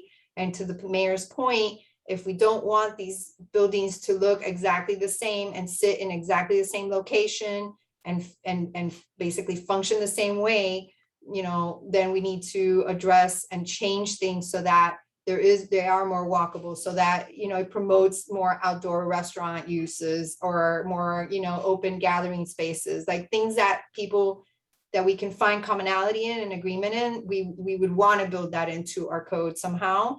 And hopefully that'll spur, when they do come to redevelop those properties, something that in the end will look more like what we're hoping and striving for. Okay, so I guess my final question is, you had mentioned in prior meetings that Pinecrest has never solicited or looked for businesses to come and invest in Pinecrest or development to come. So at this moment, are there any discussions of offering incentives for development here? Nope. No. Okay. All right. Well, thank you so much. You're welcome. You're welcome. See you later. Okay, Mr. Joe Beer. Joe. Hey, Joe, how are you? Hello, good evening. Hey, Hi. Joe, for right, everybody's gonna be interested. You're from Palmetto Bay. I live in Palmetto Bay, but I'm an owner in Pinecrest. All right, so I just want everybody to know that before they jump my An case. a property owner, or like a homeowner in Pinecrest? Now, Mayor, you had not asked everybody else that question, so I'm a little bit concerned that you're pointing me out as far as. I didn't ask you. I told you. I know you from Palmetto Bay. I know, but And I was just getting criticized for having people from other places on. Yeah, well, again, they wanted to attack you. Now's the time.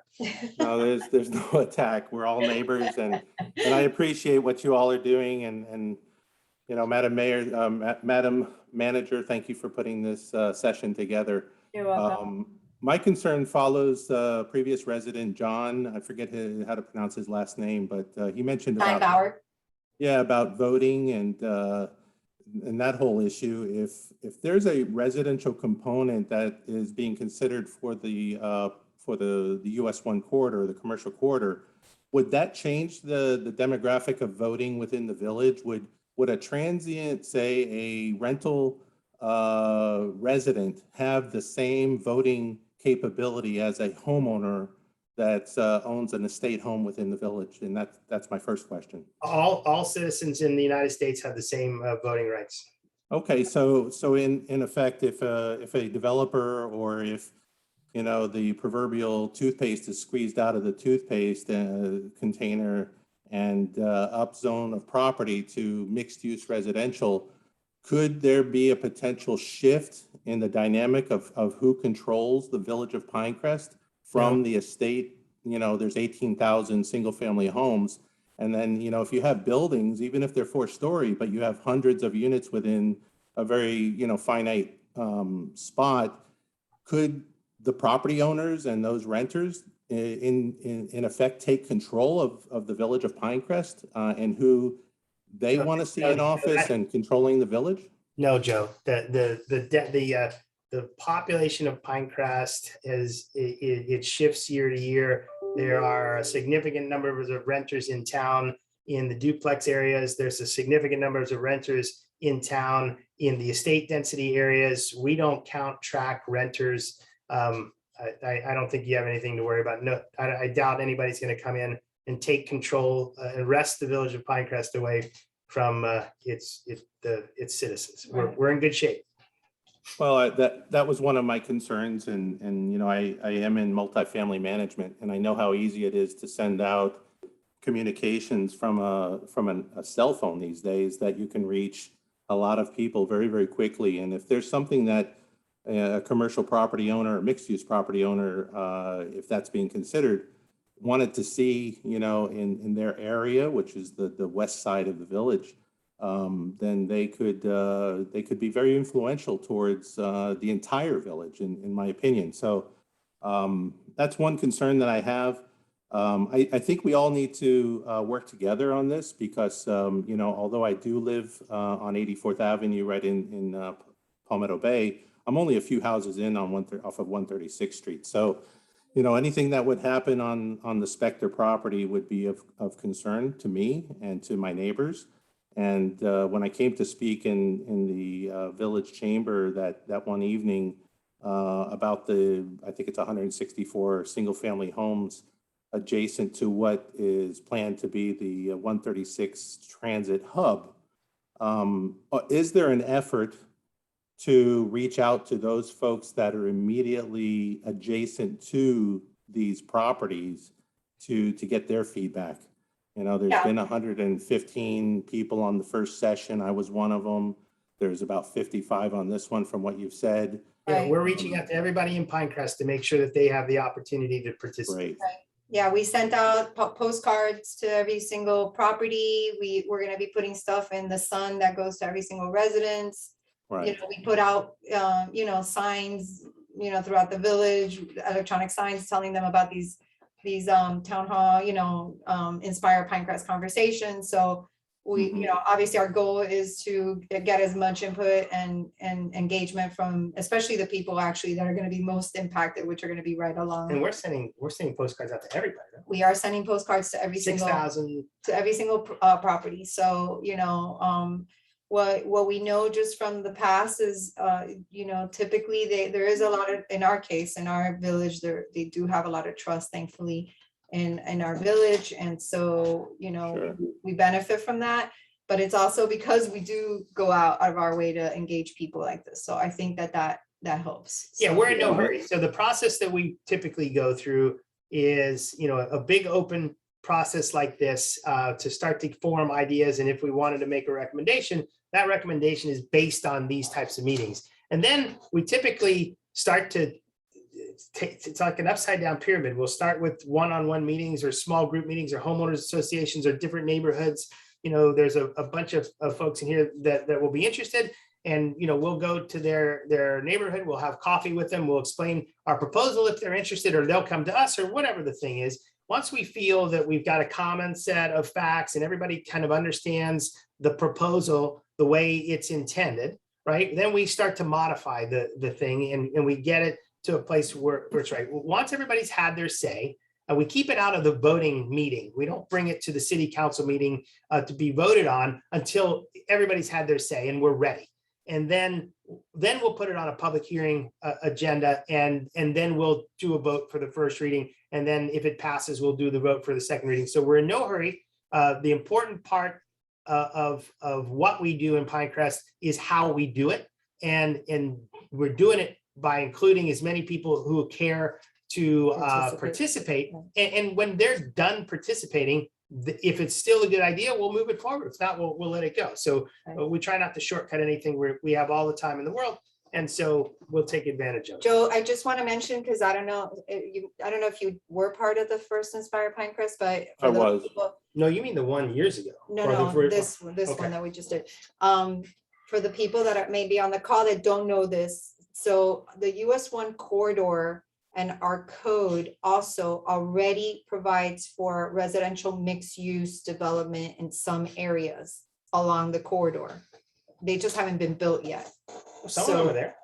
Some of them are there. Well, not the mixed use. So mixed use. Oh, no, there's residential buildings. There's residential buildings, but there's not. So the just because it's in the land use, right, that allows for it to happen doesn't mean it will happen, number one. Number two, not everybody that moves into an apartment, let's say, or a condo is a registered voter. So to the point you were saying about can the power shift and all that, they are residents. I mean, we do have renters. There are people that rent houses in Pinecrest or rent, we have a whole area with apartment buildings. And so they are. Yeah, but Residents of Pinecrest the same, and they have a voice. If that were to happen, yes, they would have a voice as well. And I appreciate that. It's just that the amount of density that would be in a multi residential building is very consolidated, and the ability for the control to shift from the entire village, especially the residential component, to say a mixed use component or a commercial owner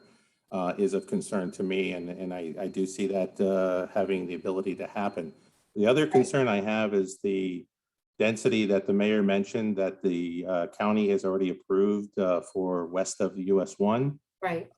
District 8 commissioner has already approved and shuttled through a bridge over the canal in Palmetto Bay, and the traffic that could be coming from two sides, the south and from the west, is that of concern, and is that being planned for in any way in Pinecrest? Not a concern whatsoever. That traffic's already here. The bridge isn't going to create more traffic. It's just going to relieve a bottleneck that exists in the center of Palmetto Bay. So if you understood traffic in Palmetto Bay's roads do not go through. It has one pathway through, and it's not straight through. The traffic typically comes up 87th Avenue. It dead ends at the canal north of 168th Street. It heads east on 168th Street to 82nd Avenue, where it then proceeds north again till it tees off again somewhere. Pinecrest roads, except for I think one instance, are all its section line roads go through. So we distribute the traffic as well as we can. So that traffic. It's not going to be more traffic. It's going to be the same traffic, just relieving that bottleneck there. So it won't impact Pinecrest whatsoever. Right. And one thing you did mention as far as density, I do want to say that none of the things we've talked about, or to date anyway, have any type of proposal on what kind of density. Like there was discussion, we had some folks that were thinking, somehow we're going to allow like 500 square foot unit property, that is not the market in Pinecrest, quite frankly. More than likely, we might end up having some types of, if we did do mixed use, something that would be more marketable to our residents, which would likely be more, I can't imagine anything less than 1,200. Well, I wouldn't even speculate. Eventually, we're going to come up with a vision, and that vision would have those numbers in it. That's what we're here to learn, right? So we know that people don't like small units. And that's an important thing to consider, right? So you're right. Likely the unit sizes will be larger, but we're still pre-vision. We don't know what the vision is. We're talking with people like you, Joe, and just trying to figure out should we proceed, and if so, how? And that's where we are right now. So I just wanted to address the density concern. I don't see us doing something that's that like what the county obviously is. Absolutely not. Not even close. Right. Well, Joe, thank you very much. And for the Thanks, Joe. resident of Pinecrest for 48 years, I appreciate the session and the transparency that you all are putting through and the concern as well. I really hope that this, moves in the right direction. There are, quite a bit of concern out there, especially, with that RTZ concept and that was being presented. And I know it's not off the ground and it's not on an agenda, but when you put all of it together, all the conversation that's taking place, it's a little bit concerning. So yeah, I totally agree. And our job here, and I think all the cities in Miami-Dade County are unified, is to really make sure that doesn't ever get on an agenda. So thank you. We appreciate it, Joe. Be good. thank you both. Have a good evening. Take care. Carlos Volado. All right, Carlos, go ahead and unmute yourself.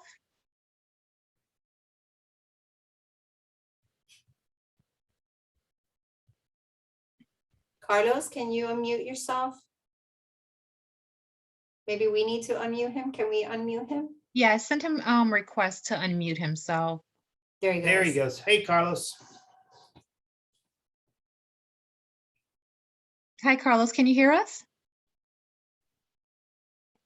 All right, let's give him some time. Let's move on to Todd and we'll come back to Carlos. Okay. Hi, Todd. Hey, good evening, folks. Two-part question, really. You guys have spoken about really wanting to strictly maintain the 4-foot building height all along the corridor. Does that also include around the transportation hubs that are proposed for 104th and 136th on the Pinecrest side? And then number two, you touched upon this a little bit in the previous question, but what is your current reading on Dade County looking to usurp control of zoning within half a mile of the corridor? And again, especially around the transit hubs. I happen to live very close to one of those proposed transit hubs. So that's something that's of utmost importance to me. I'll try to take an answer to both those. No, at this point in time, I don't see necessarily any desire to go above the current height limit. Again, we don't have a vision yet. So as we go through this process, we'll put something with a vision out there. And then we'll have something actually to debate. But at the current time, I don't, half of the vast majority of the corridor doesn't see the desire to do it now. With the rapid transit zone and the county taking over control, I would agree that's very threatening. And I think it bears watching. The good thing is that we've been watching that. We're actually helped catch it at its very first glance in April. And we're ahead of it. We have worked with the Miami-Dade County League of Cities and all the cities in Miami-Dade County, and we're all aware of it. We have our attorneys watching it every day. We've met with multiple county commissioners.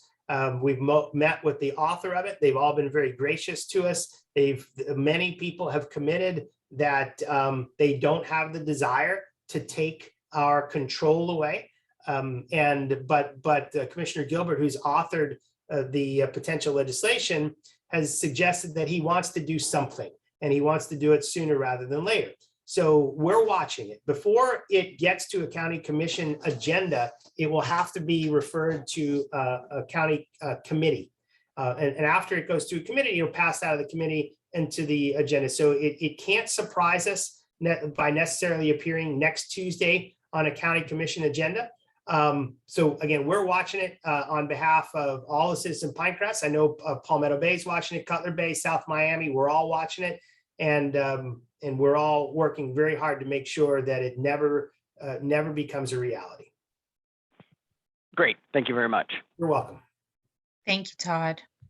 All right, and we will be moving on to Hope Marcus. Hey, Hope, what's happening? Hey, Hope. Oh, that's how you unmute. Hey. Oh, I just sent you guys an email saying I couldn't figure the program out. Hope, in 24 months, and you know what? You're getting better at it. Good job.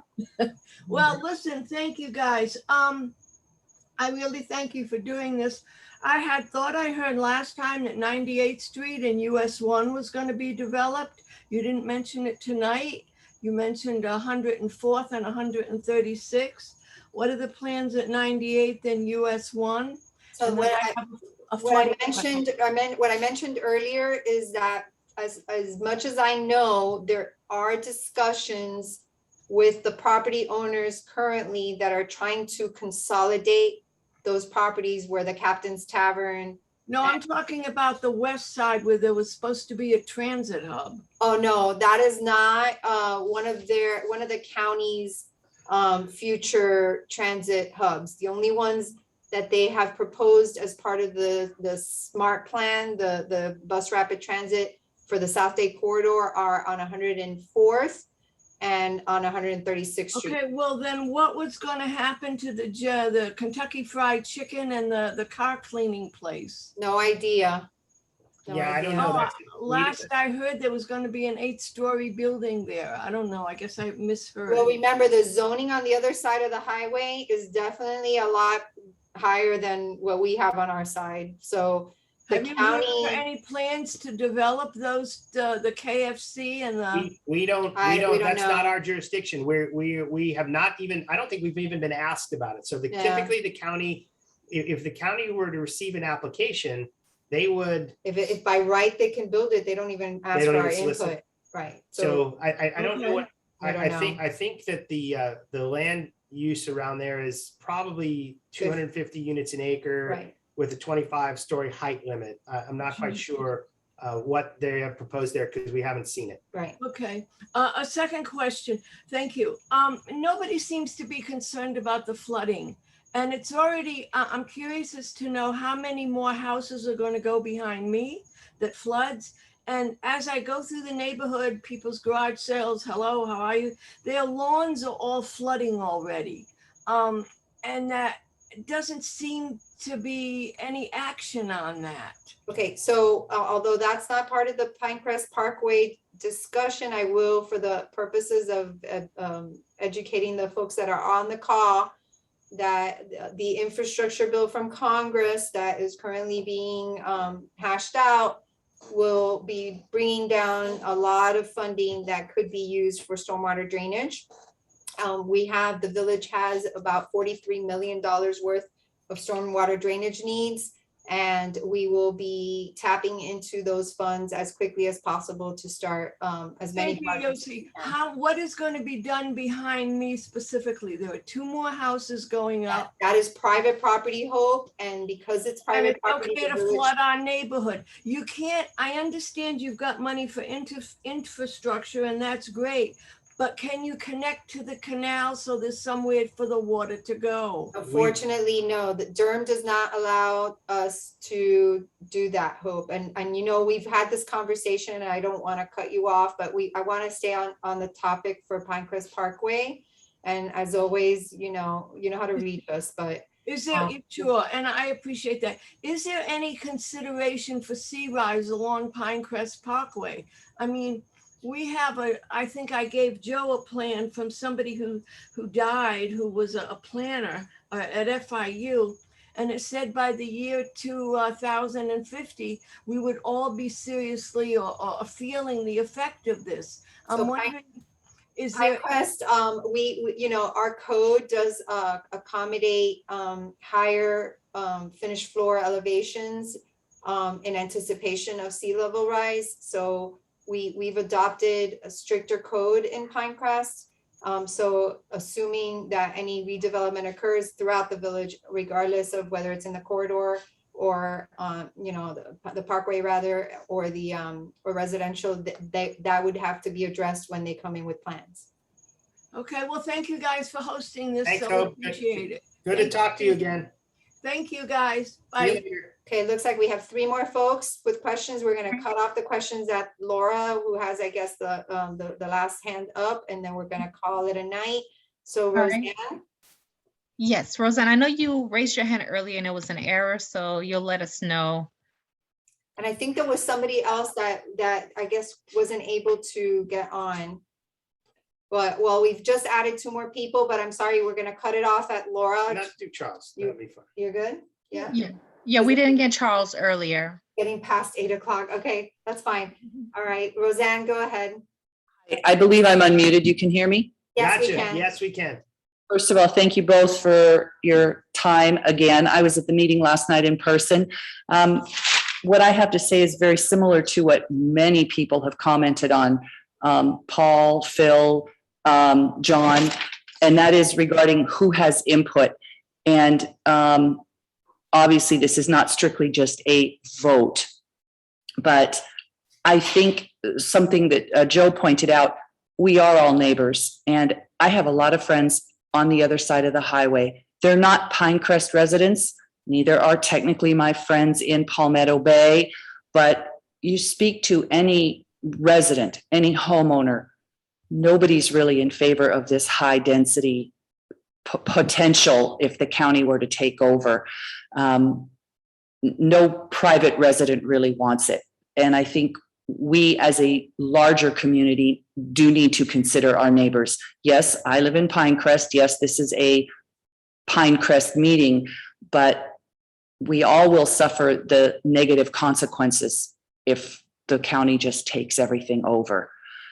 Yeah, I agree. The interesting part is that the county's already done, the damage is done on the west side of the highway. Those people were disenfranchised in 2017. Correct. And that's a shame. And we're working we agree with you 100%. We will do whatever we can to prevent that from happening here in Pinecrest. And I mean, in the meeting last night, anyone who was there in person, when we talk about, who's going to be here to vote or who's going to put their say in, as I was very surprised to have happen, I think everybody was, a gentleman sat in the meeting who seemed to be a local resident and stood up and kind of sort of threatened all of us. So it's not simple or straightforward, but we do need to pay attention to all the people who live around here that it affects, as well as be cautious that people with, maybe not the best intentions, are somehow, I don't know, we can't keep them out. I don't know. I guess I'm saying I don't have an answer, but I have a whole new appreciation after last night that this is not a simple process. Right. Right. This is Did you have a question for us? No, I did not, other than to maybe a statement to some of the people who have said Pinecrest only people. Right. We're all going to suffer the ill effects of it. Doesn't matter if you technically live over by the Y or right here. Right. Yeah, right. And again, we're fighting the rapid transit zone issue, and I think we're going to be successful in doing that if we keep it up. Right. When we talk about transit hubs and transit planning, when it comes in the vision plan, when we're talking about it, we're not talking the same language of what the county is doing. So I just, for the record, want to say that. I know that people are very sensitive to the densities and the things that the county is trying to, potentially pull, but that's not, when we talk about transit hubs, it's strictly looking at, properties that happen to be near these stations, right? And how that interaction, for example, in the North Dayland Station, we have a lot of the apartment buildings that are already there, and you have a lot of people that use the transit that come and walk across and are there. So we're looking at it more from our residents' standpoint, not in any way, shape, or form calling it or thinking in the same language of what the county is even proposing. So just want to say that for the record. Thank you both again for your time. Okay, thank you, Roseanne. I know Phil and Martha had already spoken. Do we want to Charles? Take Charles first, and then we'll go to the people that have already spoken before, and we're going to have to close it up Right, after that. After Laura's done, we'll wrap it up because we're now into the repetitive comments. Right, Charles. Yeah. Hi. Hi, Hey, how are you? Charles. Hi. Listen, I want to thank you all, first of all, for the meeting last night. It was a little crazy there for a while. I want to thank the mayor, especially for his time that he dedicated to us. Off the record, I want to also state that I agree with many of the people that have spoken before me. And so, yes, it is repetitive in that sense. But at the same time, I think you guys need to develop a plan, which you've already kind of alluded to, but develop a plan where you can give us an idea of what you think will go. And beyond that, I also think that every meeting from here on out needs to be open to the public, not by Zoom, because I think a lot of people refrain from getting on the computer and doing that kind of thing, but more in an open setting where we can speak, see each other's faces, etc. And the bottom line there is that the last thing that needs to be done, instead of you guys voting, and I brought this up last night, instead of you guys voting in the second meeting, I think this needs to be sent over to the community as a whole, all the residents of Pinecrest who pay taxes to live here, and let them have a say in what's happening, rather than just the village council making that decision. I ask you with the most humility I can possibly ask you to do that. I think that's important to most of the people here, and I think it will actually lead to the betterment of Pinecrest, and not detract from what we have, but add to what we have. I appreciate it, Charles. Thanks for being here. Thank you. Did you have a question, Charles? No, I just want to make that little statement. I know you guys are short for time. And Right, I just want to make you've sure been that very, folks, yeah, just ask the question and not to cut you off, but just the people that are coming back, please just, refrain from comments. We just want to get through the questions and. I'm okay with comments. I punched the button long before and I Okay. didn't. Yeah, I know okay? you were there for a while. I know we were Yeah, watching. okay. line. Thank you. You drop down the list. Yes, all right, thanks, Charles. Thank you, Bye, guys. All right, take care. Phil, what do you got? You back me up. Hi, Phil. Yeah, it isn't a question, it's a comment, if you want me to hear it. She's not gonna, I'll take care of the comment. Whatever, I do what he Okay, tells no, me. I wanted to comment on Joe Beer's concern about voting and higher density along US 1 diluting the votes of the rest of the community. I understand your reaction to that, but after having lived in Coral Gables for 20 years before coming to Pinecrest and being active in both development issues and to a lesser extent in the community politics, clearly there was an evolution of higher density in downtown, which was diluting the votes of those south of, let's say, Sunset in Coral Gables. Our community in Pinecrest is a little different, but it wouldn't take very high density along US 1 corridor to, if you will, shift the priorities of the community to focus more on the interests of that part of the community versus the more estate homes that are more common within Pinecrest. So it's not an urgent issue, but it is certainly one that needs to be considered. Our districts, our districts in the village, by the way, from a electoral standpoint, are not drawn in a way that would give preference to anything on the corridor. Well, they don't give preference to anything. To anything, So right? they're very balanced. They're balanced and they go across the whole village. So in every district, I think, right? We'll be cognizant of it though, as if anything comes out. I don't think that if any proposals would be significant enough to be a major issue. Right, from a the town. population standpoint, right? So, but we'll watch it. We'll watch it. All right, thank you. Thanks, Phil. Martha? Thank you, Phil. All right. Go ahead, Marta, you've been unmuted. I don't know if that was an error. Marta?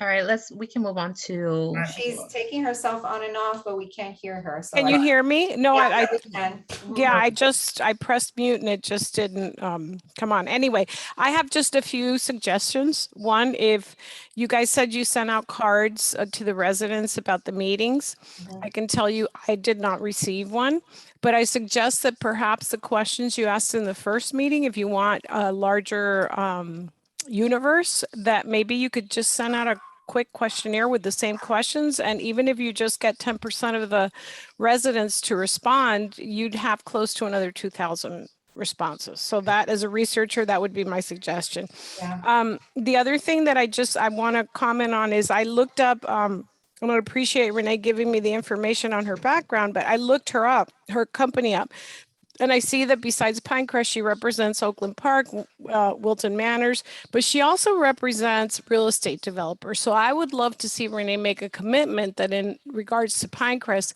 that she not represent real estate developers when it comes to our community.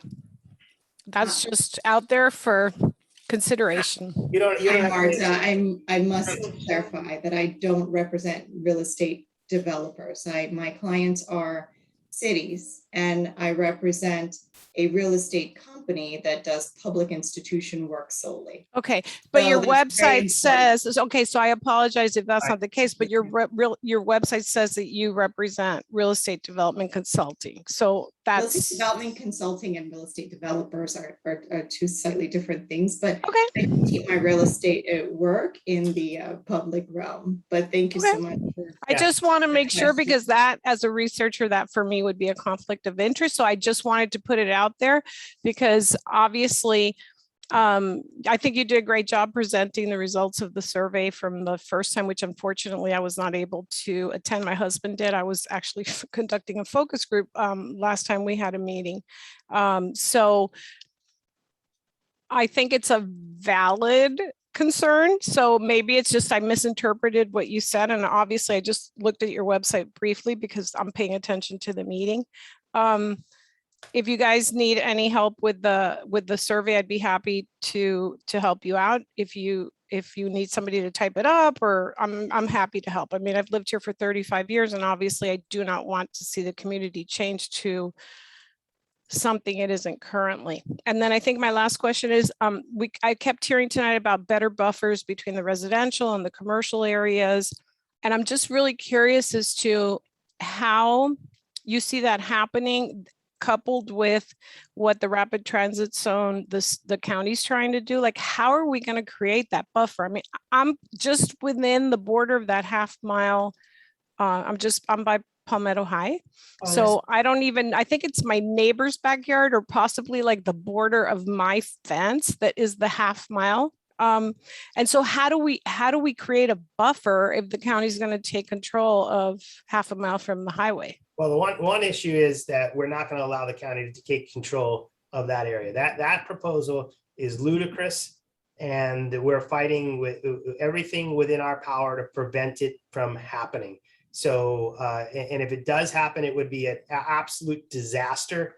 And so we're trying to prevent that disaster from happening. What we're talking about, the buffer, is the commercial area on the US 1 corridor versus the residential areas immediately to their east. And we want to strengthen that buffer in the area between the commercial and the residential there. We don't anticipate, it's absolutely certainty that we do not anticipate pushing the commercial into the residential. And in fact, what we want to do is strengthen again, that buffer. How we're going to do it, we don't know. That's what these are about. It's probably about landscaping. It's probably about other things, walkability, those types of things, moving the buildings up to the street, up to the US 1 side. But that's what will come out in our vision, that when we put the vision together, we'll have those details, and we're just not there yet. Okay. Thanks, Marta. Thank you for taking my call again, or my questions again. You got it. All right, Laura, wrap it up for us. Hi, it's Jeffrey Granoff. I had a little bit of trouble signing on earlier, so Ms. Mcnaughton sent me her sign-in so that I'm here as me, but through hers. We see your picture. Yes. You scared us a little bit. Anyway, I just want to be on the record because I think it's very important that I firmly disapprove for having one person or more than one person newly reside in any of the areas where A or B or wherever there aren't any residents now, in either a rental apartment or a condominium or a condominium that gets turned into a rental apartment. None. Thank you. Why do you feel that way? I feel that way because from what I understand, basically what I indicated last night, thank you for the question. The process that you guys are talking about, in my opinion, is going to fail. And the only thing that's going to be left are the residents that are there. And I think that the offices and the retail space, because it's not going to be retail space for high dollar per square foot like Coral Gables, it's not going to be like that because of the density that Coral Gables has. What's only going to be left is going to be a carcass like Sunset Place, or like the half empty spaces of downtown Dadeland. So I am no way in favor of having any rental. I want to be able to have the tranche of whatever we have here to always be duplicated and not to diminish the value of each tranche that may be added by people coming in. And I think that a rental is going to diminish the integrity of what we have in Pinecrest. And I think that is not the essence of who we are. The essence of who we are is our homeowners that have basically grass, although there may be some on 100th Street or some on rental that we have in the Dairy Queen area. Did that answer your question? Yes, it does. Thank you very much. I was just interested. I appreciate your opinion. Thank you. You're welcome. All right, folks, it looks like everyone that had a question, and we're going to wrap it up. I'm sorry for the 20-minute over the time frame that we had anticipated, but I thank everybody that stuck around to listen to the conversation. Renee, did you want to close up a little bit on the discussions?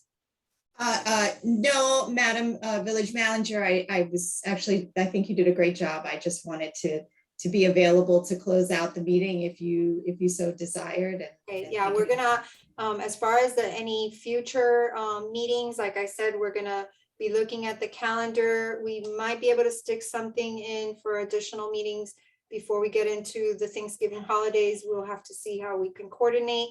Otherwise, we'll be posting any future town hall meetings. The mayor and I obviously are available to meet with homeowners associations and anything. If there's any groups of people that want to ask for us to come and speak on the issue, we're happy to do that.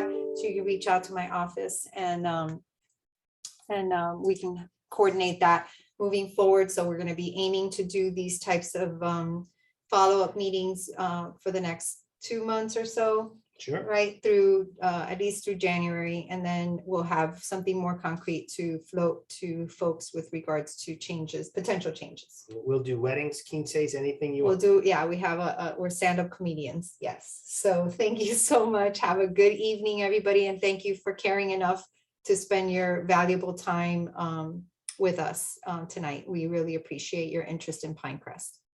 Thank you. Good night, everybody. Bye. Bye-bye.